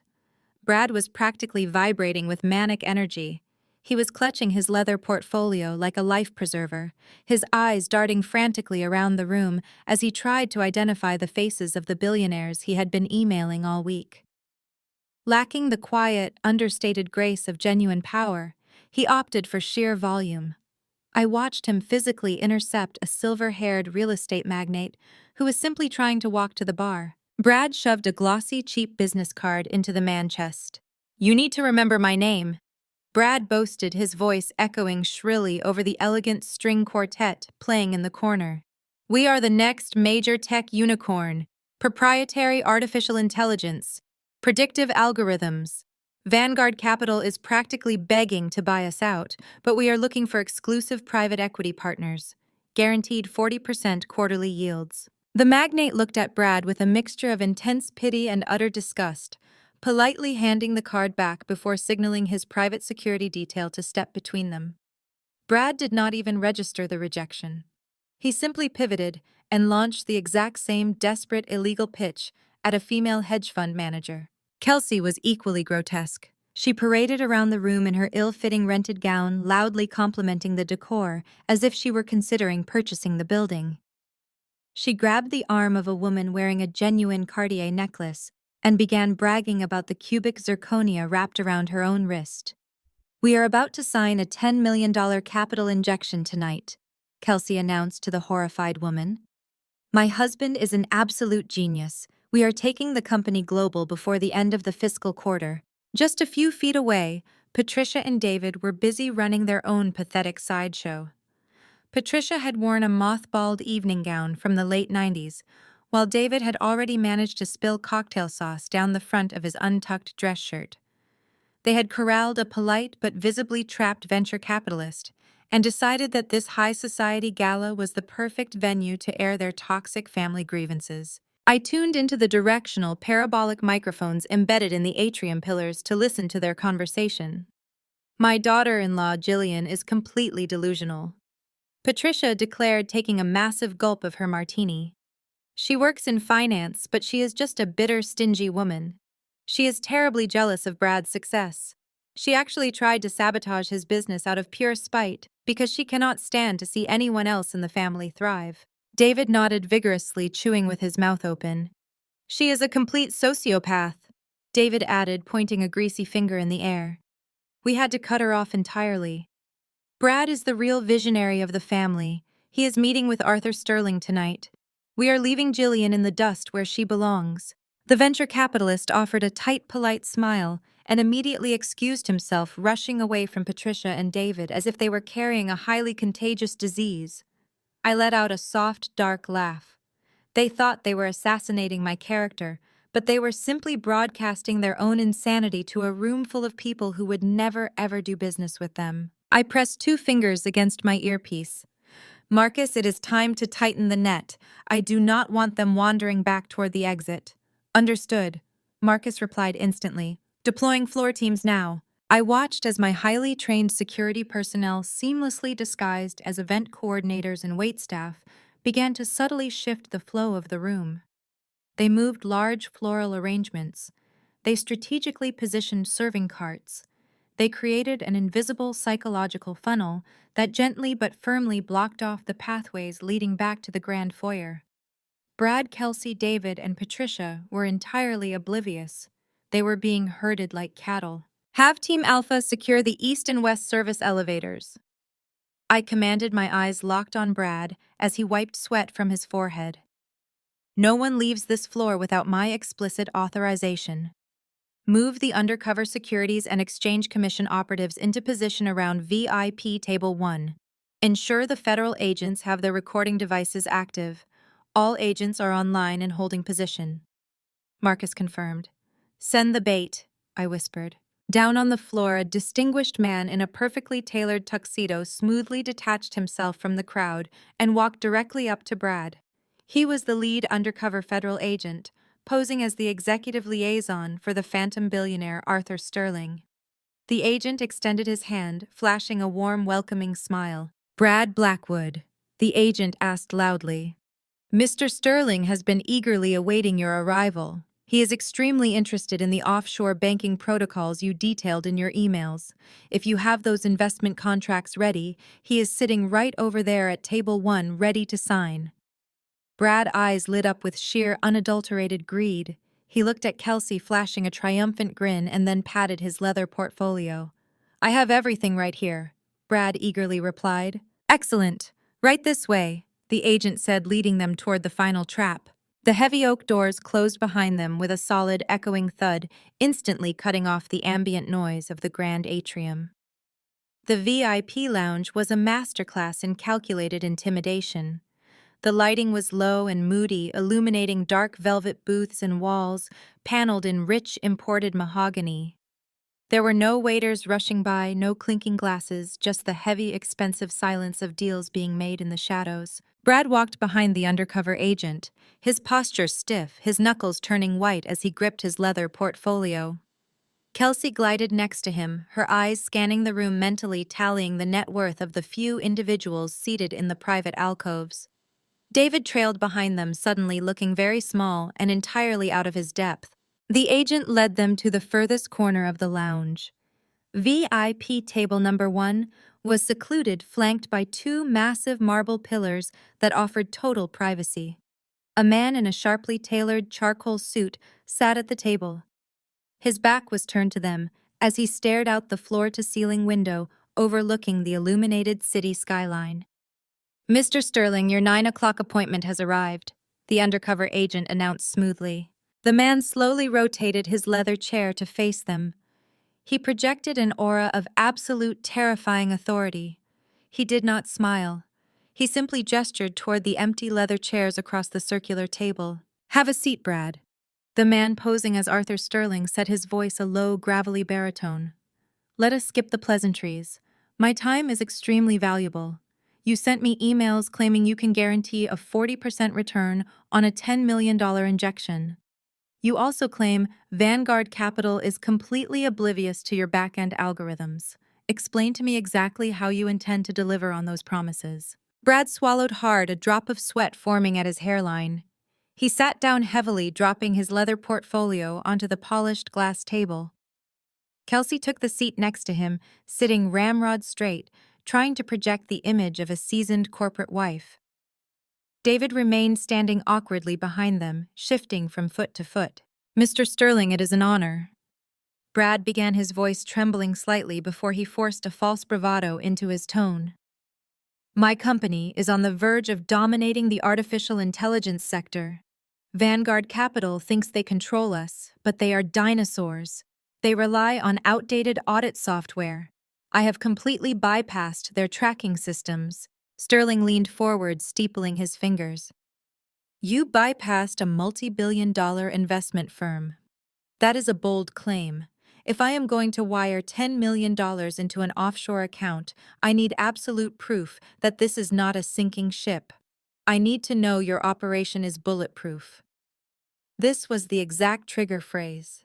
Brad, utterly blinded by greed and desperation, took the bait without a second thought. He unzipped his leather portfolio and pulled out a thick stack of documents. "It is more than bulletproof," Brad boasted, sliding the papers across the glass table. "Those are our actual user acquisition metrics, completely separate from the dummy ledgers I feed to the Vanguard auditors. I keep 2 sets of books. The official ones show a slight loss to avoid tax liabilities, but the internal data shows massive exponential growth." Sterling picked up the documents, his eyes scanning the fabricated numbers. He flipped to the second page. "And what about your other investors?" "I do not jump into uncharted waters alone." Brad let out an arrogant, dismissive laugh. "You are definitely not alone. I already have binding commitments from Richard Vance and the Holdings Group." He pulled another set of papers from his portfolio and pushed them forward. "Those are their signed equity contracts. They executed them this morning." Sterling looked down at the contracts. He stared directly at the forged signatures Brad had spent hours perfecting the night before. This was federal felony territory. Brad had just officially crossed the line from corporate deception to criminal fraud. And the money? Sterling asked, his tone perfectly flat. "You requested the funds be wired to a holding company in the Cayman Islands. Why offshore?" "Because domestic taxes are for the lower classes." Kelsey suddenly chimed in, her voice dripping with unearned superiority. She reached over and rested her hand on Brad's arm. My husband set up a brilliant routing protocol. The money goes directly into a shell corporation under my maiden name, bypassing all SEC regulations. We are completely liquidating our domestic assets by Friday. Brad nodded enthusiastically, eager to back up her statement. Exactly. We filter the capital through 3 different international shell companies. By the time the funds reach our primary operating account, they are completely untraceable. Vanguard will never see a single dime of it, and the federal government will not even know the transaction occurred. It is entirely tax-free and completely off the grid. Sterling slowly placed the forged contracts back onto the table. He looked at Brad, then at Kelsey, and finally gave a slow, deliberate nod. That is a very comprehensive strategy, Sterling murmured softly. What Brad and Kelsey did not know was that the heavy glass table they were leaning against was not just furniture. It was a highly sophisticated audio hub. Directly beneath the polished glass, a cluster of military-grade recording devices was silently capturing every single syllable. The microphones were so sensitive, they picked up the frantic, erratic beating of Brad's heart. Every word about the offshore shell companies, every arrogant boast about cooking the books, every explicit admission of tax evasion and wire fraud was instantly digitized. The audio files were actively streaming through a secure encrypted network directly to the FBI task force waiting in the mobile command center, parked 3 blocks away. Brad sat back in his chair, a wide, victorious smile spreading across his face. He looked at Sterling, thoroughly convinced he had just sealed the deal of a lifetime. He believed his lies had earned him $10 million. He had no idea he had just dictated a full, unedited confession into a federal wire. All that was left was the final drop of the guillotine. I watched the audio feed decibel meter spike on Marcus' monitor as Brad laughed, a sharp, arrogant sound that practically vibrated with his own hubris. He leaned back in his plush leather chair, crossing one ankle over his knee, waiting for the man he thought was Arthur Sterling to reach into his breast pocket and pull out a solid gold fountain pen. Instead, the man in the charcoal suit placed his hands flat on the glass table. He looked at the forged equity contracts, then up at Brad, his expression completely devoid of the eager greed Brad was expecting. $10 million in untraceable offshore shell companies. The man repeated, his voice echoing slightly in the secluded corner of the VIP lounge. With fabricated user acquisition metrics and forged signature pages from domestic holding firms. That is a very comprehensive strategy, Mr. Blackwood. It is also an explicit admission of wire fraud, securities fraud, and tax evasion. Brad's arrogant smile froze. His brow furrowed in confusion. He let out a nervous chuckle, glancing at Kelsey, who suddenly looked very rigid. I do not understand the joke, Mr. Sterling. We are offering you a guaranteed return. Are we signing this or not? I pressed my finger against my earpiece. Lock them in, I commanded. At the entrance to the VIP lounge, 2 massive security guards stepped forward, pulling the heavy oak doors shut with a resounding thud. The deadbolts engaged with a sharp, mechanical clack that seemed to echo across the room. David and Patricia, who had been lingering near the entrance waiting to celebrate Brad's success, whipped their heads around in panic as the exits were completely sealed. The man at the table slowly pushed his chair back and stood up. He reached into his suit jacket, but he did not pull out a pen. He pulled out a leather wallet, flipping it open to reveal a gold shield. My name is Special Agent Harrison with the Federal Bureau of Investigation. He stated, his voice ringing with absolute authority. The men and women standing around this table are senior investigators for the Securities and Exchange Commission. We have been monitoring your communications for the past 72 hours. Brad's face drained of all color. The crystal champagne flute he had just picked up slipped from his fingers. It hit the floor, shattering into a dozen pieces, the expensive liquid splashing across his polished shoes. He opened his mouth, but no sound came out. His vocal cords seemed paralyzed by the sheer magnitude of his sudden downfall. Kelsey shot up from her chair, her rented emerald gown catching on the edge of the table. "This is a mistake!" She shrieked, her voice shrill and panicked. "This is a private charity gala. We are platinum guests. You cannot do this. Brad, tell them this is a mistake." "There is no mistake, Mrs. Blackwood," Agent Harrison replied, gesturing toward the heavy glass table. The table you are leaning against is equipped with a parabolic audio recording hub. You just spent the last 10 minutes detailing a complex criminal conspiracy to defraud investors and evade federal taxes. We have your forged documents in our possession. We have your digital footprint. We have everything. David lunged toward the oak doors, rattling the brass handles frantically.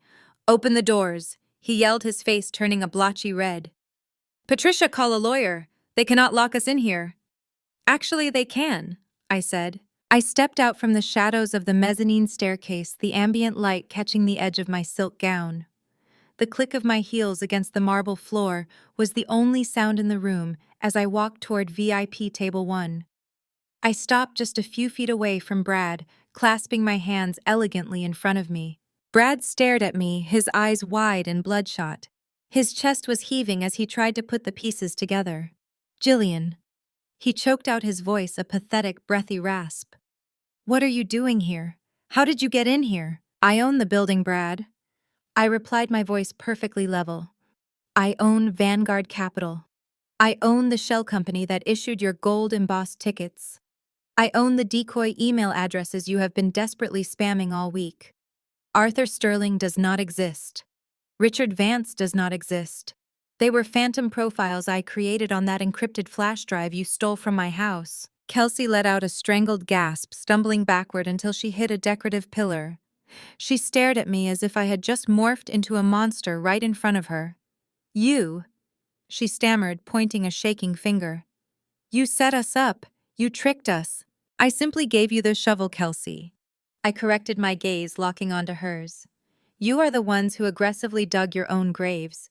You wanted to step into the big leagues. You wanted to prove you were smarter, faster, and more ruthless than me. But you forgot the cardinal rule of corporate warfare. You never steal from someone who controls the battlefield." Agent Harrison signaled to the SEC investigators. They stepped forward, pulling zip ties and steel handcuffs from their belts. "Bradley Blackwood, you are under arrest for conspiracy to commit wire fraud, securities fraud, and tax evasion," Harrison announced, reciting the Miranda rights as two agents grabbed Brad by the arms and spun him around. "Wait!" Brad screamed, thrashing against the agent's grip. "Jillian, tell them to stop. We are family. You cannot do this to your own family. I will give the flash drive back. I will leave the company alone. Just tell them to let me go." I stepped closer, looking directly into his terrified, desperate eyes. "You lost the right to call yourself family the moment you tried to bankrupt me to cover your own failures. You tried to humiliate me, you tried to steal my life work, and you brought your toxic entitlement into my home. Now you get to face the reality you have been running from your entire life." The agent snapped the handcuffs around Brad's wrists, pulling them tight. Patricia began to wail near the locked doors, her dramatic sobs echoing through the lounge. David was backed against a wall, completely paralyzed with fear. Kelsey was hyperventilating, staring at the flashing red lights of the police cruisers that were now pulling up outside the floor-to-ceiling windows. I turned my back on them and walked away, leaving them to the federal agents. The Vanguard Gala continued outside the oak doors, oblivious to the fact that the parasites had just been permanently removed from the ecosystem. The lead SEC investigator stepped forward to finish the meticulous dismantling of Brad Blackwood. He picked up the stack of forged equity contracts Brad had so eagerly pushed across the glass table. The investigator slapped the thick, heavy file down onto the surface with a sharp crack that made Patricia flinch and David take a sudden step backward. "Bradley Blackwood."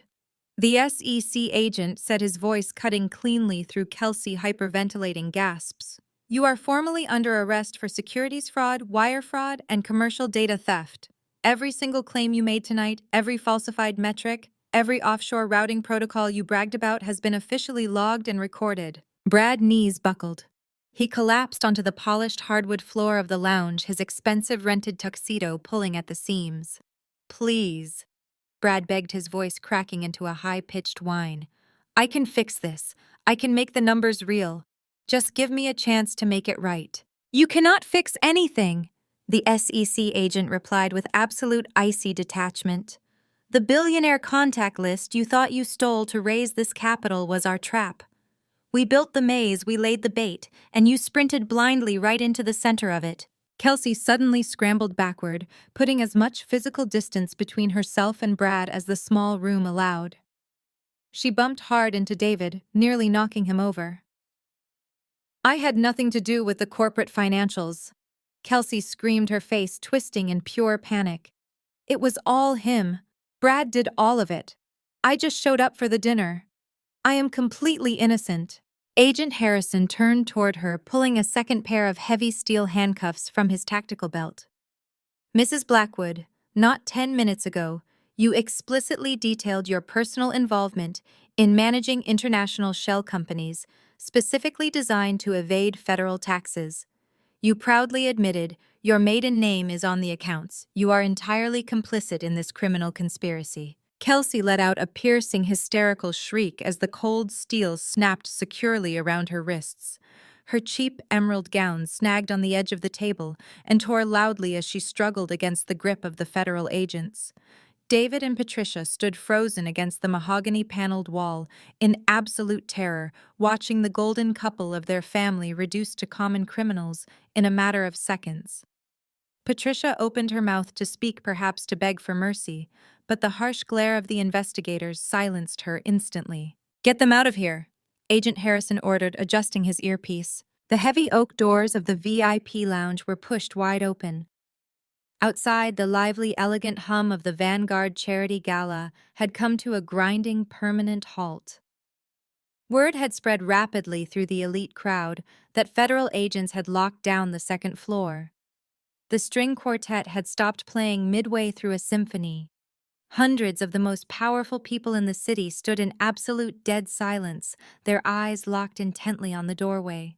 Brad was marched out first. His head hung so low his chin rested on his chest, unable to make eye contact with anyone. The man who had strutted into the room bragging loudly about being the next massive tech unicorn was now doing a humiliating perp walk past the very billionaires he had tried to scam. Kelsey followed closely behind him. Her heavy makeup was running down her face in dark, ugly streaks as she cried loudly, desperately trying to hide her face behind her shoulder as the security detail guided her through the massive crowd. Patricia and David trailed behind them. They were not in handcuffs, but they were heavily flanked by private security. Their faces were pale with a profound, inescapable humiliation. They had spent the entire evening insulting me to anyone who would listen, and now they were being publicly marched out of the building like common thieves. The wealthy guests parted like the Red Sea, taking deliberate steps backward to ensure they did not even accidentally brush against the disgraced family. No one spoke a single word. The only sounds echoing in the massive atrium were Kelsey sobbing and the heavy, synchronized footsteps of the federal agents escorting their targets toward the freight elevators. I did not watch them leave the building. My focus was already shifting to the next phase of the evening. I caught Marcus' eye across the mezzanine and gave a slight nod. He immediately directed the main spotlight toward the elevated stage at the far end of the grand atrium. I walked down the sweeping staircase and moved gracefully through the parted crowd. The guests watched me, their expressions shifting from shock to deep, undeniable respect. I stepped up the short staircase onto the podium and adjusted the microphone.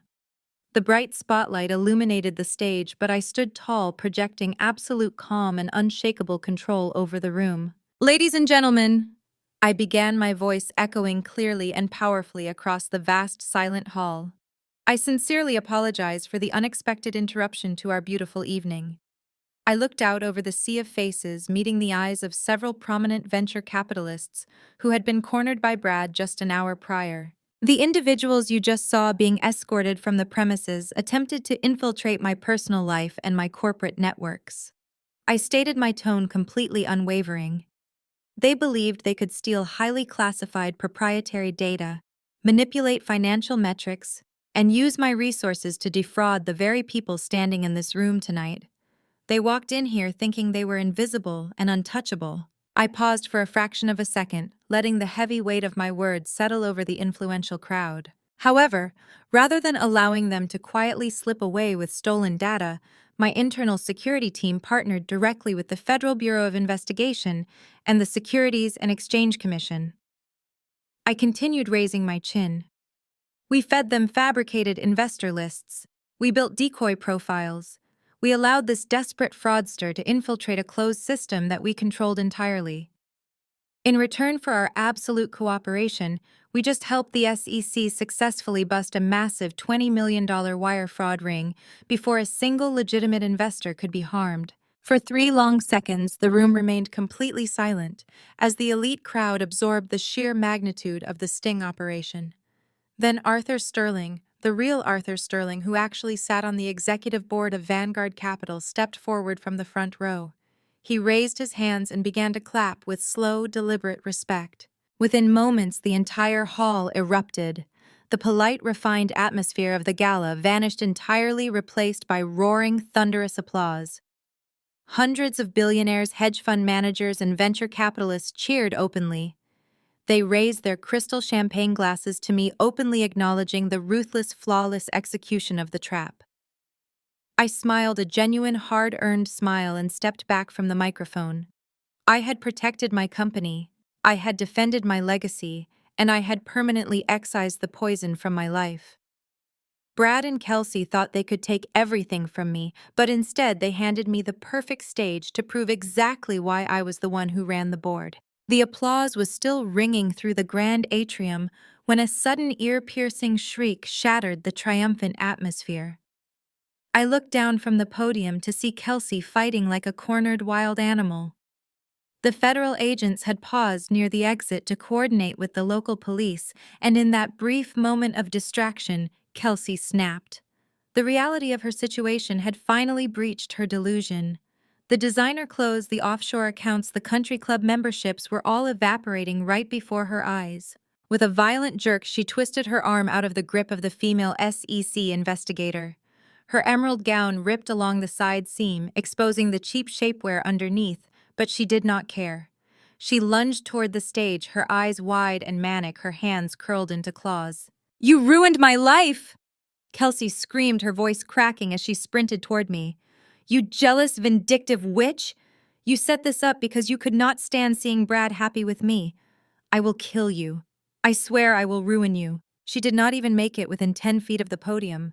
Marcus and 2 of my elite private security guards intercepted her effortlessly. They grabbed her arms, spinning her around and forcing her face down against the polished marble floor. She thrashed wildly, kicking her silver heels into the air, screaming obscenities that echoed off the vaulted ceilings. The billionaire guests, who just moments ago had been applauding my business acumen, now stared in absolute disgust at the spectacle unfolding on the floor. "Your gown is rented, Kelsey," I said, my voice projecting clearly through the microphone. "I highly suggest you stop struggling before you owe the boutique more than your husband owes the federal government." The crowd let out a collective mocking laugh. The federal agents quickly caught up, hauling a sobbing, disheveled Kelsey to her feet and marching her out the glass doors. Seeing her golden son in handcuffs and her precious daughter-in-law being dragged out like a rabid dog was finally too much for Patricia. The reality of absolute social and financial ruin was staring her right in the face. She realized that David was paralyzed with fear, entirely incapable of saving them. So Patricia resorted to the one tactic that had never failed her in 30 years. She deployed her ultimate trump card. Patricia let out a loud, theatrical gasp that carried perfectly across the silent atrium. She clutched her chest with both hands, her face contorting into a mask of pure agony. "My heart!" Patricia wailed, her knees buckling as she dramatically collapsed onto a nearby velvet ottoman. "Oh God, my chest. I cannot breathe. The stress is killing me. Someone help me." David snapped out of his stupor, rushing to his wife's side with frantic, exaggerated panic. He grabbed her hand, looking around wildly at the federal agents and the wealthy guests. "Call an ambulance," David yelled, his voice cracking. "Can you not see she is having a heart attack? You are killing her.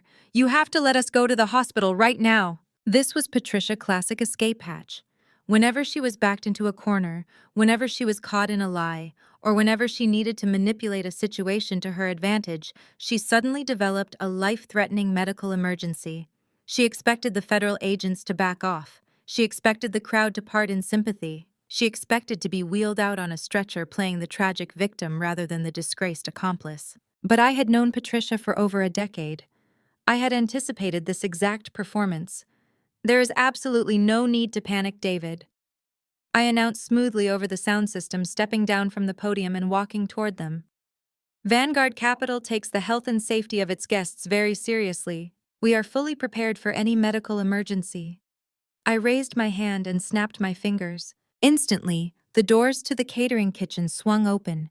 Two paramedics in full uniform rushed out, pushing a mobile medical cart. Right behind them was Dr. Eris Thorne, one of the top cardiologists in the state, whom I had personally retained to be on standby for the gala. Patricia's eyes darted nervously as the medical team quickly surrounded her. The doctor dropped to his knees beside the ottoman, opening his medical kit with practiced efficiency. "Ma, and please try to remain calm," Dr. Thorne said, maintaining a perfectly professional demeanor. "I am a board-certified cardiologist. We are going to check your vitals right now."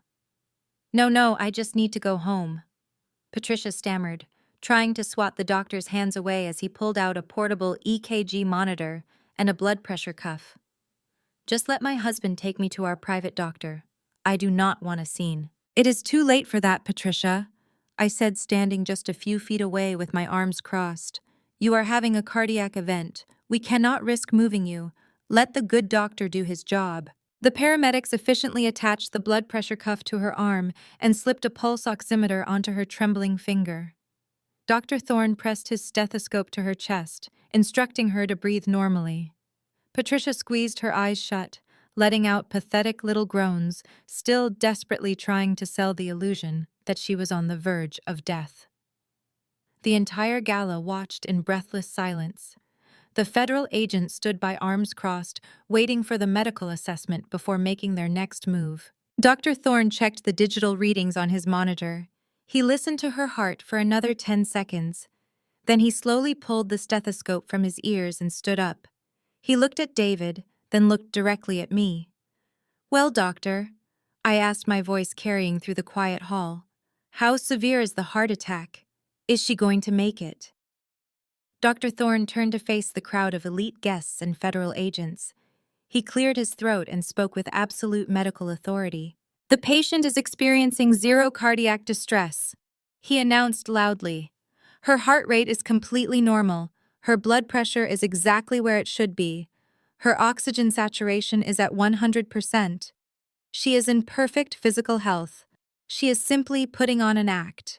A collective gasp rippled through the crowd, instantly followed by a wave of sharp, judgmental laughter. The billionaires, the hedge fund managers, and the socialites pointed and whispered, their faces twisting in pure disgust at the pathetic, transparent manipulation. Patricia's face turned a brilliant, blotchy shade of crimson. The fake illness, the one weapon she had used to control her family and escape accountability for decades, had just been completely dismantled in front of the most powerful people in the city.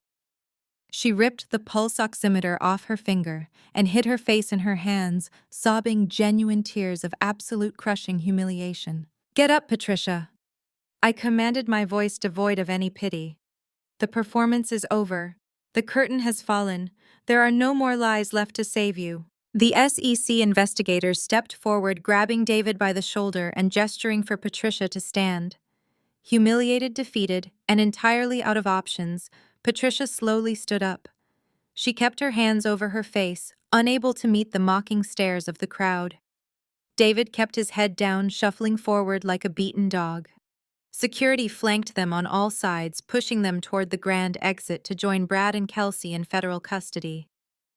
I watched them walk out the glass doors, officially erasing their existence from my world forever. Or so I thought. Just as the heavy glass doors began to swing shut, David violently twisted out of the private security guard grip. He shoved his shoulder against the glass, ignoring the shouted warnings of the federal agents, and sprinted frantically back into the grand atrium. His polished dress shoes skidded wildly across the marble floor as he bolted directly toward the podium. The private security team moved to intercept him, but I raised a single hand, signaling them to hold their positions. I wanted the entire room to witness exactly what kind of man David truly was. He collapsed at the base of the short staircase, dropping heavily onto both knees.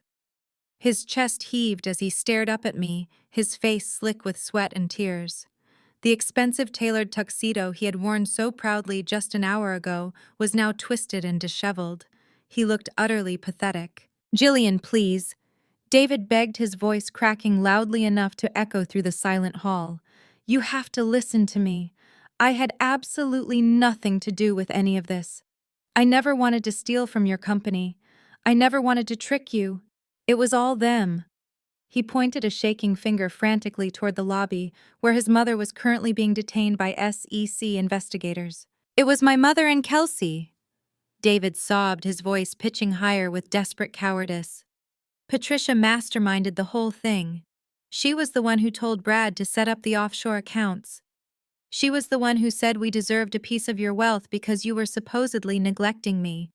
And Kelsey, she is the greedy one. She pushed Brad into hacking your servers because she wanted the lifestyle you have. I was completely manipulated, Jillian. You know me. I am not smart enough to pull off a corporate espionage scheme. I was a victim too." A collective murmur of pure, unadulterated disgust rippled through the crowd of billionaires and venture capitalists. Throwing your own mother and sister to the federal authorities to save your own skin was a level of betrayal that even the most ruthless corporate sharks in the room found entirely repulsive. From the lobby entrance, Patricia let out a blood-curdling scream of betrayal. "David!" she shrieked, struggling futilely against the two agents holding her arms. "How could you say that? You are my son. I did everything for you. You ungrateful, spineless coward. I gave you everything." David did not even turn to look at her. He kept his eyes locked on mine, clasping his hands together as if he were praying to a deity. "Please, Jillian." He whined, tears dripping from his chin onto the pristine marble floor. "I love you. We are married. I will testify against them in court. I will tell the FBI everything they want to know. Just please do not let them lock me up. Do not take my life away." I looked down at the man I had shared a home with, the man I had trusted and supported for years. I felt no anger, no sadness, and absolutely no pity. I felt nothing but a cold, clinical detachment. He had finally removed his mask, revealing the weak, parasitic core that had always been hiding beneath his charming smile. I did not say a single word to him. I simply looked up at Marcus, who was standing at attention near the edge of the stage, and gave a sharp, deliberate snap of my fingers. Marcus moved immediately. He signaled to two of my personal executive security directors. They stepped out from the shadows of the mezzanine, carrying two thick, legal-sized manila envelopes. Their heavy boots echoed in the silent atrium as they flanked David, pulling him roughly to his feet by his armpits. David looked frantically between the two massive guards and the envelopes in their hands. "What is this?" he stammered, his eyes darting back to me. "Jillian, what are they doing?" I stepped up to the edge of the stage, looking directly into his panicked eyes. "You are absolutely right about one thing, David." I stated, my voice completely flat and devoid of emotion. "You are not smart enough to pull off a massive corporate fraud scheme. That is precisely why the FBI is currently ignoring you. You are not a criminal mastermind. You are just a remarkably pathetic liability." One of the security directors stepped forward and slapped the first manila envelope hard against David's chest. He instinctively grabbed it, his hands shaking violently as he looked down at the legal seal. "That envelope contains an immediate legally binding petition for divorce," I announced, ensuring my voice carried to the back of the room. "Your signature on our prenuptial agreement included an ironclad morality and financial liability clause. By acting as a willing accomplice in an attempted federal crime against my assets, you have successfully triggered an absolute nullification of your marital privileges. You get zero alimony. You get zero equity. You are leaving this marriage with exactly what you brought into it, which is absolutely nothing." David's jaw dropped open. He stared at the thick stack of divorce papers, his breathing turning rapid and shallow as the reality of his complete financial ruin finally washed over him. I then shifted my gaze toward the lobby doors, locking eyes with Patricia, who was still being detained by the federal agents. I nodded to the second security director. He walked with brisk military precision across the atrium, stopping directly in front of my disgraced mother-in-law. He handed her the second envelope. Patricia stared at it as if it were a venomous snake, refusing to take it from his hands.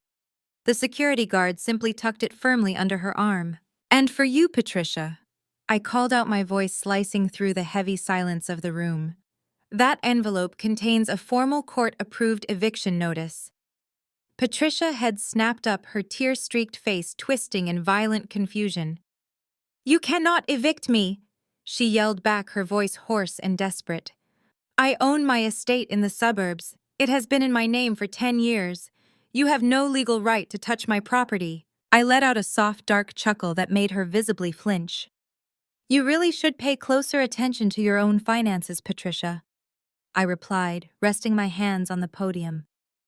"When you and your late husband quietly faced foreclosure 2 years ago, because you could not afford your lavish country club lifestyle, the bank sold your debt. You assumed it was bought out by an anonymous corporate holding firm. You were correct. That holding firm is a subsidiary of Vanguard Capital." The realization hit her like a physical blow. Her eyes widened in absolute sheer terror as she looked down at the envelope tucked under her arm. "I own your pristine suburban estate, Patricia," I stated, delivering the final crushing blow. "You have been living under my roof on my dime while actively plotting to destroy me. As of this exact moment, you have precisely 24 hours to pack your bags and vacate my property. If you are still inside that house by tomorrow evening, the local sheriff will physically remove you for trespassing." Patricia let out a low, guttural moan of defeat, her legs giving out as the federal agents hauled her completely upright. David was hyperventilating, staring blankly at the divorce papers in his hands, completely shattered by the realization that he was now homeless, penniless, and entirely alone. I looked down at them one last time, taking in the beautiful absolute destruction of the family that had tried to bury me. "The game is over," I said. The heavy glass doors swung shut behind Patricia, cutting off her final pathetic sob. The grand atrium, previously echoing with the chaos of federal arrests and medical theater, fell into a suffocating silence. The entire room of elite guests stood motionless, holding their breath. Only one piece of trash remained in the center of the floor. David. He was still on his knees, clutching the manila envelope containing the divorce papers as if it were a bomb about to detonate. His eyes darted around the room, realizing the federal agents were gone, his family was gone, and the billionaire investors were staring at him with undisguised contempt. He dropped the envelope and scrambled forward on his hands and knees, sliding across the polished marble. He lunged toward me, his fingers desperately grabbing the silk hem of my gown. "Jillian, you cannot do this to me."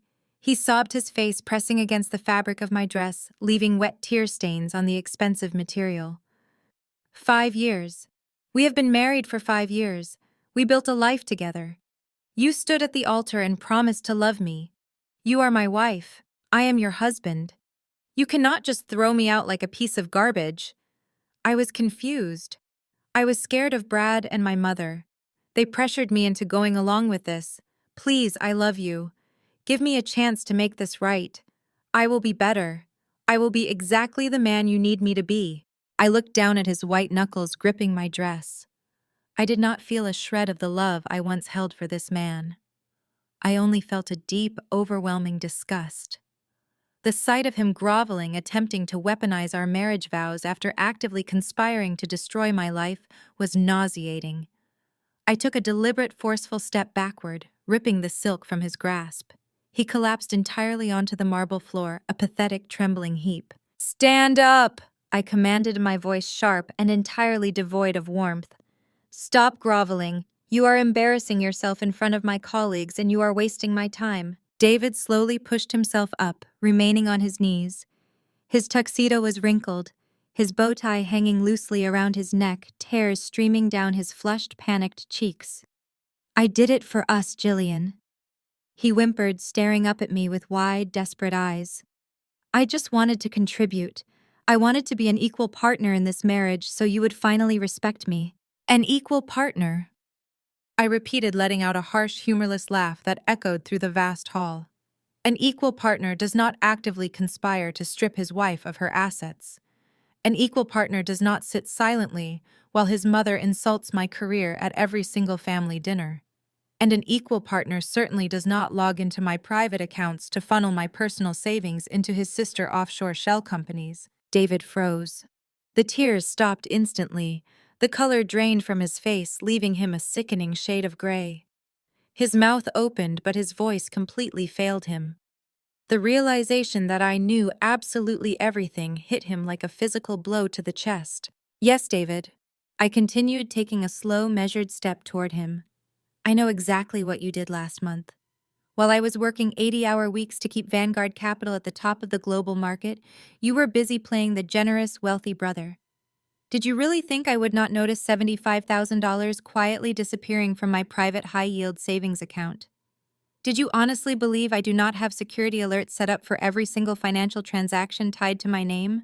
He swallowed hard, his eyes darting frantically toward the exit, looking for an escape that did not exist. I needed to help Kelsey. He stammered, his voice dropping to a pathetic, breathy whisper. She was struggling financially. She needed a boost to look professional for her new clients. I was going to pay you back. Struggling. I snapped, my voice ringing with absolute authority. She used my money to buy a vintage Porsche convertible. She drove a luxury sports car bought with my blood, sweat, and tears, and you smiled right to my face and told me it was a corporate lease paid for by her imaginary real estate business. You stole my money so your fraudulent sister could parade around the city pretending to be wealthy. You are not a partner, David. You are a blood-sucking leech and nothing more. A collective murmur of shock rippled through the crowd of guests. The sheer audacity of his theft was abhorrent. You attached yourself to me because you and your entire family are completely incapable of surviving on your own merits. I stated, looking down at him with pure disdain. You drained my energy, you drained my finances, and you offered absolutely nothing but lies and manipulation in return. You are a parasite, Jillian. I will pay it back, he pleaded, holding his hands up in a gesture of absolute surrender. I will get a job. I will work in a warehouse. I will do whatever it takes to return every single cent. Just please do not leave me with nothing. I have nowhere to go. You already have nothing, I replied coldly. I handed you a life of luxury on a silver platter, and you decided to spit in my face. You chose to align yourself with your mother. You chose your sister. Now you get to share their fate. I turned my back on him, looking at the two massive private security guards who had been standing silently near the edge of the stage waiting for my command.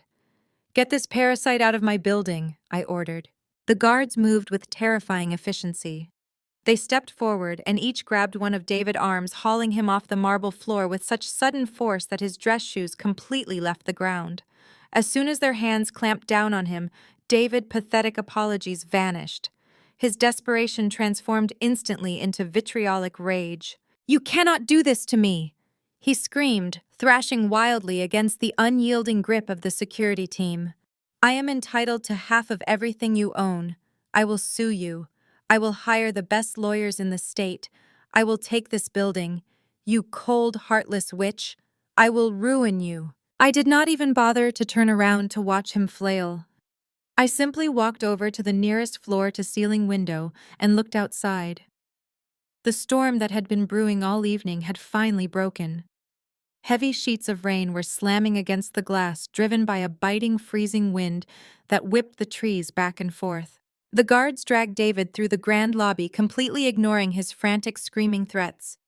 They reached the heavy glass entrance doors, shoved them open against the howling wind, and quite literally threw him outside. He hit the wet pavement hard, tumbling over his own feet and landing in a deep, muddy puddle on the curb. The doors slammed shut and locked automatically behind him. I stood at the window, perfectly dry and warm in my silk gown, watching the man I once loved desperately try to shield himself from the freezing downpour. He knelt on the wet concrete, his ruined tuxedo soaked through in seconds, banging his fists uselessly against the bulletproof glass. The flashing red and blue lights of the remaining police cruisers reflected off his wet, panicked face. He had absolutely nowhere to go. No money, no family, no shelter. He was finally exactly what he had always been. Nothing. 3 months passed. The chaotic storm that had washed David out of my life gave way to a season of absolute brilliant clarity. My divorce was finalized with ruthless efficiency. Without a single cent to his name, David was completely incapable of hiring legal counsel to contest the ironclad prenuptial agreement. He did not even show up to the final hearing. My attorneys executed the paperwork officially severing my last remaining tie to the family of parasites. Vanguard Capital soared to new heights, my professional reputation fortified by the decisive, uncompromising way I had handled the attempted corporate espionage. I was untouchable. It was a quiet Tuesday afternoon. I was sitting at the massive mahogany desk in my corner office, reviewing a highly lucrative acquisition file when my private line rang. Very few people possessed that number. I glanced at the caller ID. It displayed an unregistered blocked sequence. I took a slow sip of my black coffee, pressed the button to activate the speakerphone, and leaned back in my leather chair. "Jillian, please do not hang up." The voice was raspy, trembling, and thick with a pathetic kind of desperation, but I recognized it instantly. It was Patricia. I did not reply. I simply listened to the heavy, ragged sound of her breathing. Through the phone speaker, I could hear the depressing background noise of her new reality. The loud, rhythmic rumble of heavy trucks speeding down an interstate highway mixed with the aggressive metallic rattling of a cheap, failing window air conditioning unit. It sounded exactly like the squalor she deserved. We have nothing left." Patricia sobbed, the haughty, arrogant matriarch completely stripped of her venom. "We are living in a filthy, roach-infested motel off the side of the highway. I had to pawn my wedding ring just to pay for another week in this disgusting room. You took everything from us." "I did not take anything, Patricia." I replied, my tone perfectly conversational and entirely devoid of sympathy. "You simply lost the things you tried to steal. There is a fundamental difference." She let out a loud, wet gasp, clearly hoping the sound of her crying would trigger a shred of pity. It did not. "Brad is gone." Patricia wailed, her voice cracking under the weight of her favorite child demise. The judge showed him zero mercy. They sentenced him to 10 years in a federal penitentiary. 10 years, Jillian. He is locked in a cage with violent criminals. My beautiful, brilliant boy is wearing an orange jumpsuit. They seized all his accounts. They took everything he ever built. That is what happens when you commit wire fraud and attempt to steal proprietary corporate data, I stated flatly. The federal government tends to frown upon that. And what about your lovely daughter-in-law? How is Kelsey handling her newfound poverty? Patricia let out a bitter, resentful noise. That ungrateful little rat turned on us the second the handcuffs went on. She tried to cut a plea deal by throwing Brad under the bus, but the SEC still froze all her assets. They repossessed the Porsche. They took her designer bags. Now she is working double shifts at a greasy roadside diner just to pay off her court-mandated restitution fees. She smells like old frying oil and stale coffee. She is living in a basement apartment with 3 roommates. I smiled, looking out through my floor-to-ceiling windows at the pristine city skyline. The image of Kelsey, the woman who had sneered at my career while spending my stolen money scrubbing tables for minimum wage, was incredibly satisfying. And David. I asked, my voice chillingly calm. "David is a ghost." Patricia sobbed, the sound turning into a pathetic, miserable whine. "He has not been sober for a single day since you threw him out into the rain. He lies on the filthy carpet of this motel room, drinking the cheapest vodka he can buy with the loose change I scraped together. He does not bathe. He does not speak. He just stares at the wall and cries. He is completely broken." "You broke my son." "He broke himself." I corrected her instantly. "He was a weak, spineless coward who wanted the rewards of success without doing a single day of actual work. I simply stopped being his safety net." "Jillian, please," Patricia begged, dropping all pretense of pride. "You have hundreds of millions of dollars. You have an empire. You would not even notice if a fraction of it was gone. Just wire me $50,000. Or 20,000. Please, I am begging you. I am an old woman living in a slum. We are starving. We are desperate. You were family once. Show a little mercy and give us a handout." I let the silence stretch out over the line. I let her sit in the agonizing, humiliating reality of begging for charity from the very woman she had spent 5 years insulting, manipulating, and trying to destroy. I listened to the cheap motel air conditioner rattling in the background. Do you remember our first Thanksgiving dinner together, Patricia? I asked, my voice dropping to a low, dangerous whisper. Do you remember standing in my dining room, holding a glass of my expensive wine, and telling everyone that the turkey I spent hours cooking tasted like absolute garbage? Patricia let out a confused, panicked breath. Jillian, I was just making a joke. I did not mean it. Please, we are starving. You told me my cooking tasted like prison food. I continued, cutting her off completely. You laughed right in my face and said it was fit for inmates. I leaned forward, resting my elbows on my immaculate mahogany desk. Well, Patricia, I said, a razor-sharp smile crossing my face. Now Brad is actually eating prison food. Bon appetit. I reached out and pressed the red button, cutting the line instantly. The depressing sounds of the cheap motel vanished, leaving my office in perfect, luxurious silence. I deleted the blocked number from my phone log and permanently restricted all future calls from unverified sources. I picked up my pen, pulled the lucrative acquisition file back to the center of my desk, and went back to running my empire. The game was truly over, and I had won. The game was truly over, and I had won. But the ultimate victory was not just about destroying the people who tried to ruin me. It was about what I built in the vacuum they left behind. 3 months later, the chaotic storm that had washed David and his parasitic family out of my life had given way to a season of absolute brilliant clarity. I stood in the center of my brand new headquarters, a breathtaking glass-walled penthouse suite, soaring high above the bustling streets of Manhattan. The evening sun cast a brilliant golden glow over the iconic city skyline, reflecting off the polished marble floors and highlighting the sleek modern architecture of my newly minted empire. This was no longer just a capital investment firm.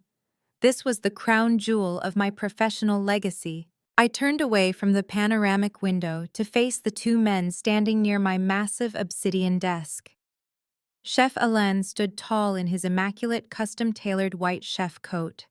A wide, genuine smile broke across his usually stern, demanding face. Beside him stood Mr. Harrington, one of the most ruthless and universally respected hospitality magnates on the East Coast.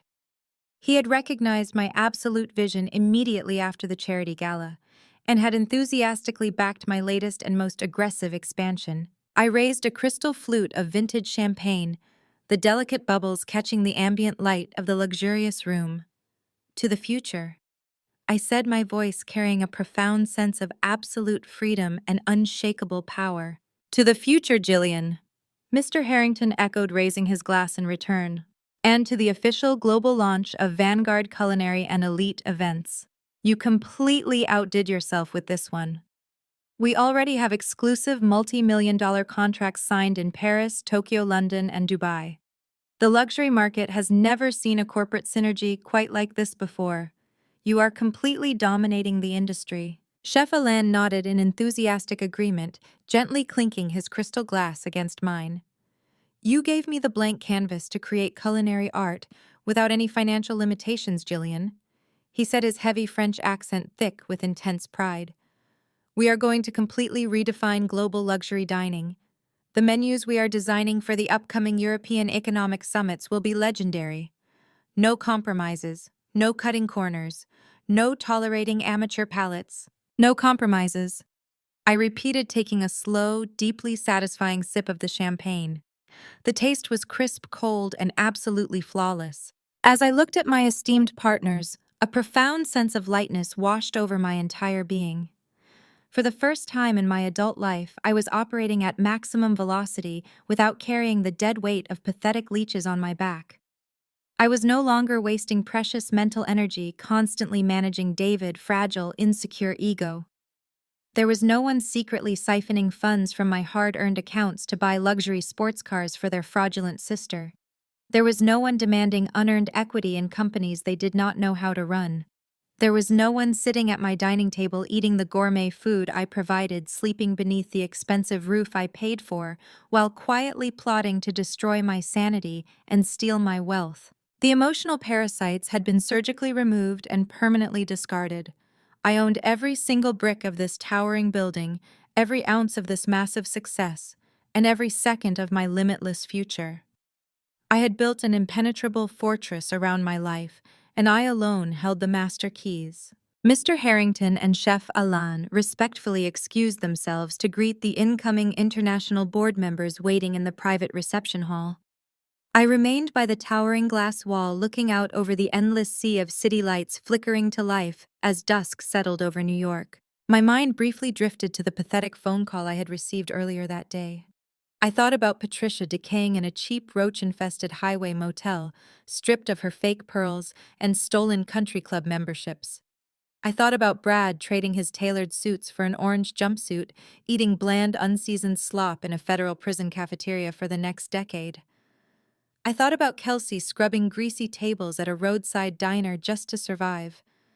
And I thought about David shivering in the freezing rain, crying over a life of luxury he threw away, because he was too weak, too lazy, and too arrogant to actually earn it. They thought they could break me down to build themselves up. They thought my kindness was a weakness they could endlessly exploit. Instead, they handed me the heavy hammer I used to shatter their entire world into a million unrecoverable pieces. I turned toward my reflection in the dark glass.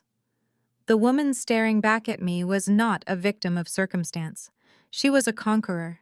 She was a brilliant, unyielding force of nature who knew her exact worth and refused to accept a single cent less. I raised my glass to the reflection speaking the ultimate truth, to the silence of the room speaking to every woman who has ever been made to feel small by the very people she feeds. Do not ever let anyone convince you that your success is a shared commodity just because they happen to breathe the same air as you. I said, my voice steady and fiercely resolute. Do not ever let the people sitting at your table devalue your hard work or insult your ambition. You owe absolutely nothing to those who offer nothing but endless complaints, toxic manipulation, and unearned entitlement. If you build the house, you make the rules.